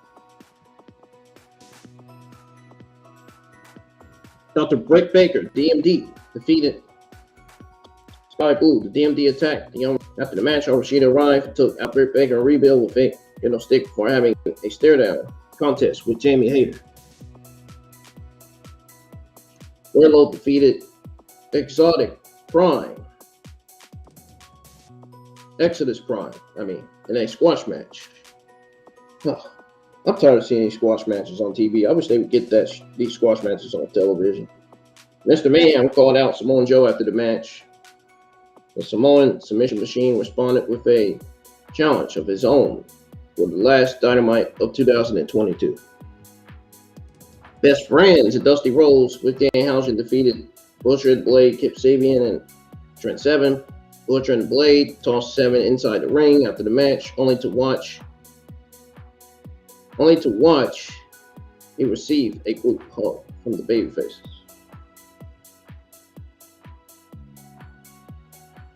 What is y'all's take on this story? That's going to do it for your AEW Thursday afternoon news. Ladies and gentlemen, I'm finally getting the heck out of here. I'm finally going to sit back and rest a little bit and get ready to go to work because I got to be at work for 5:30 p.m. So I'm going to try to work on the WWE Rampage or WWE SmackDown AEW Rampage thumbnail background for my SmackDown Rampage watch along, which will be live tomorrow. We are going to sit back and chat, watch SmackDown and Rampage together. I'm glad SmackDown is back on Channel 46. I don't have to watch it on FS1, thank God. I was not about to be trying to watch it on FS1, put it that way. Oh, I definitely need to get off. That's how you know I need to get off, guys. I can't get my shit right. I can't even talk right, man.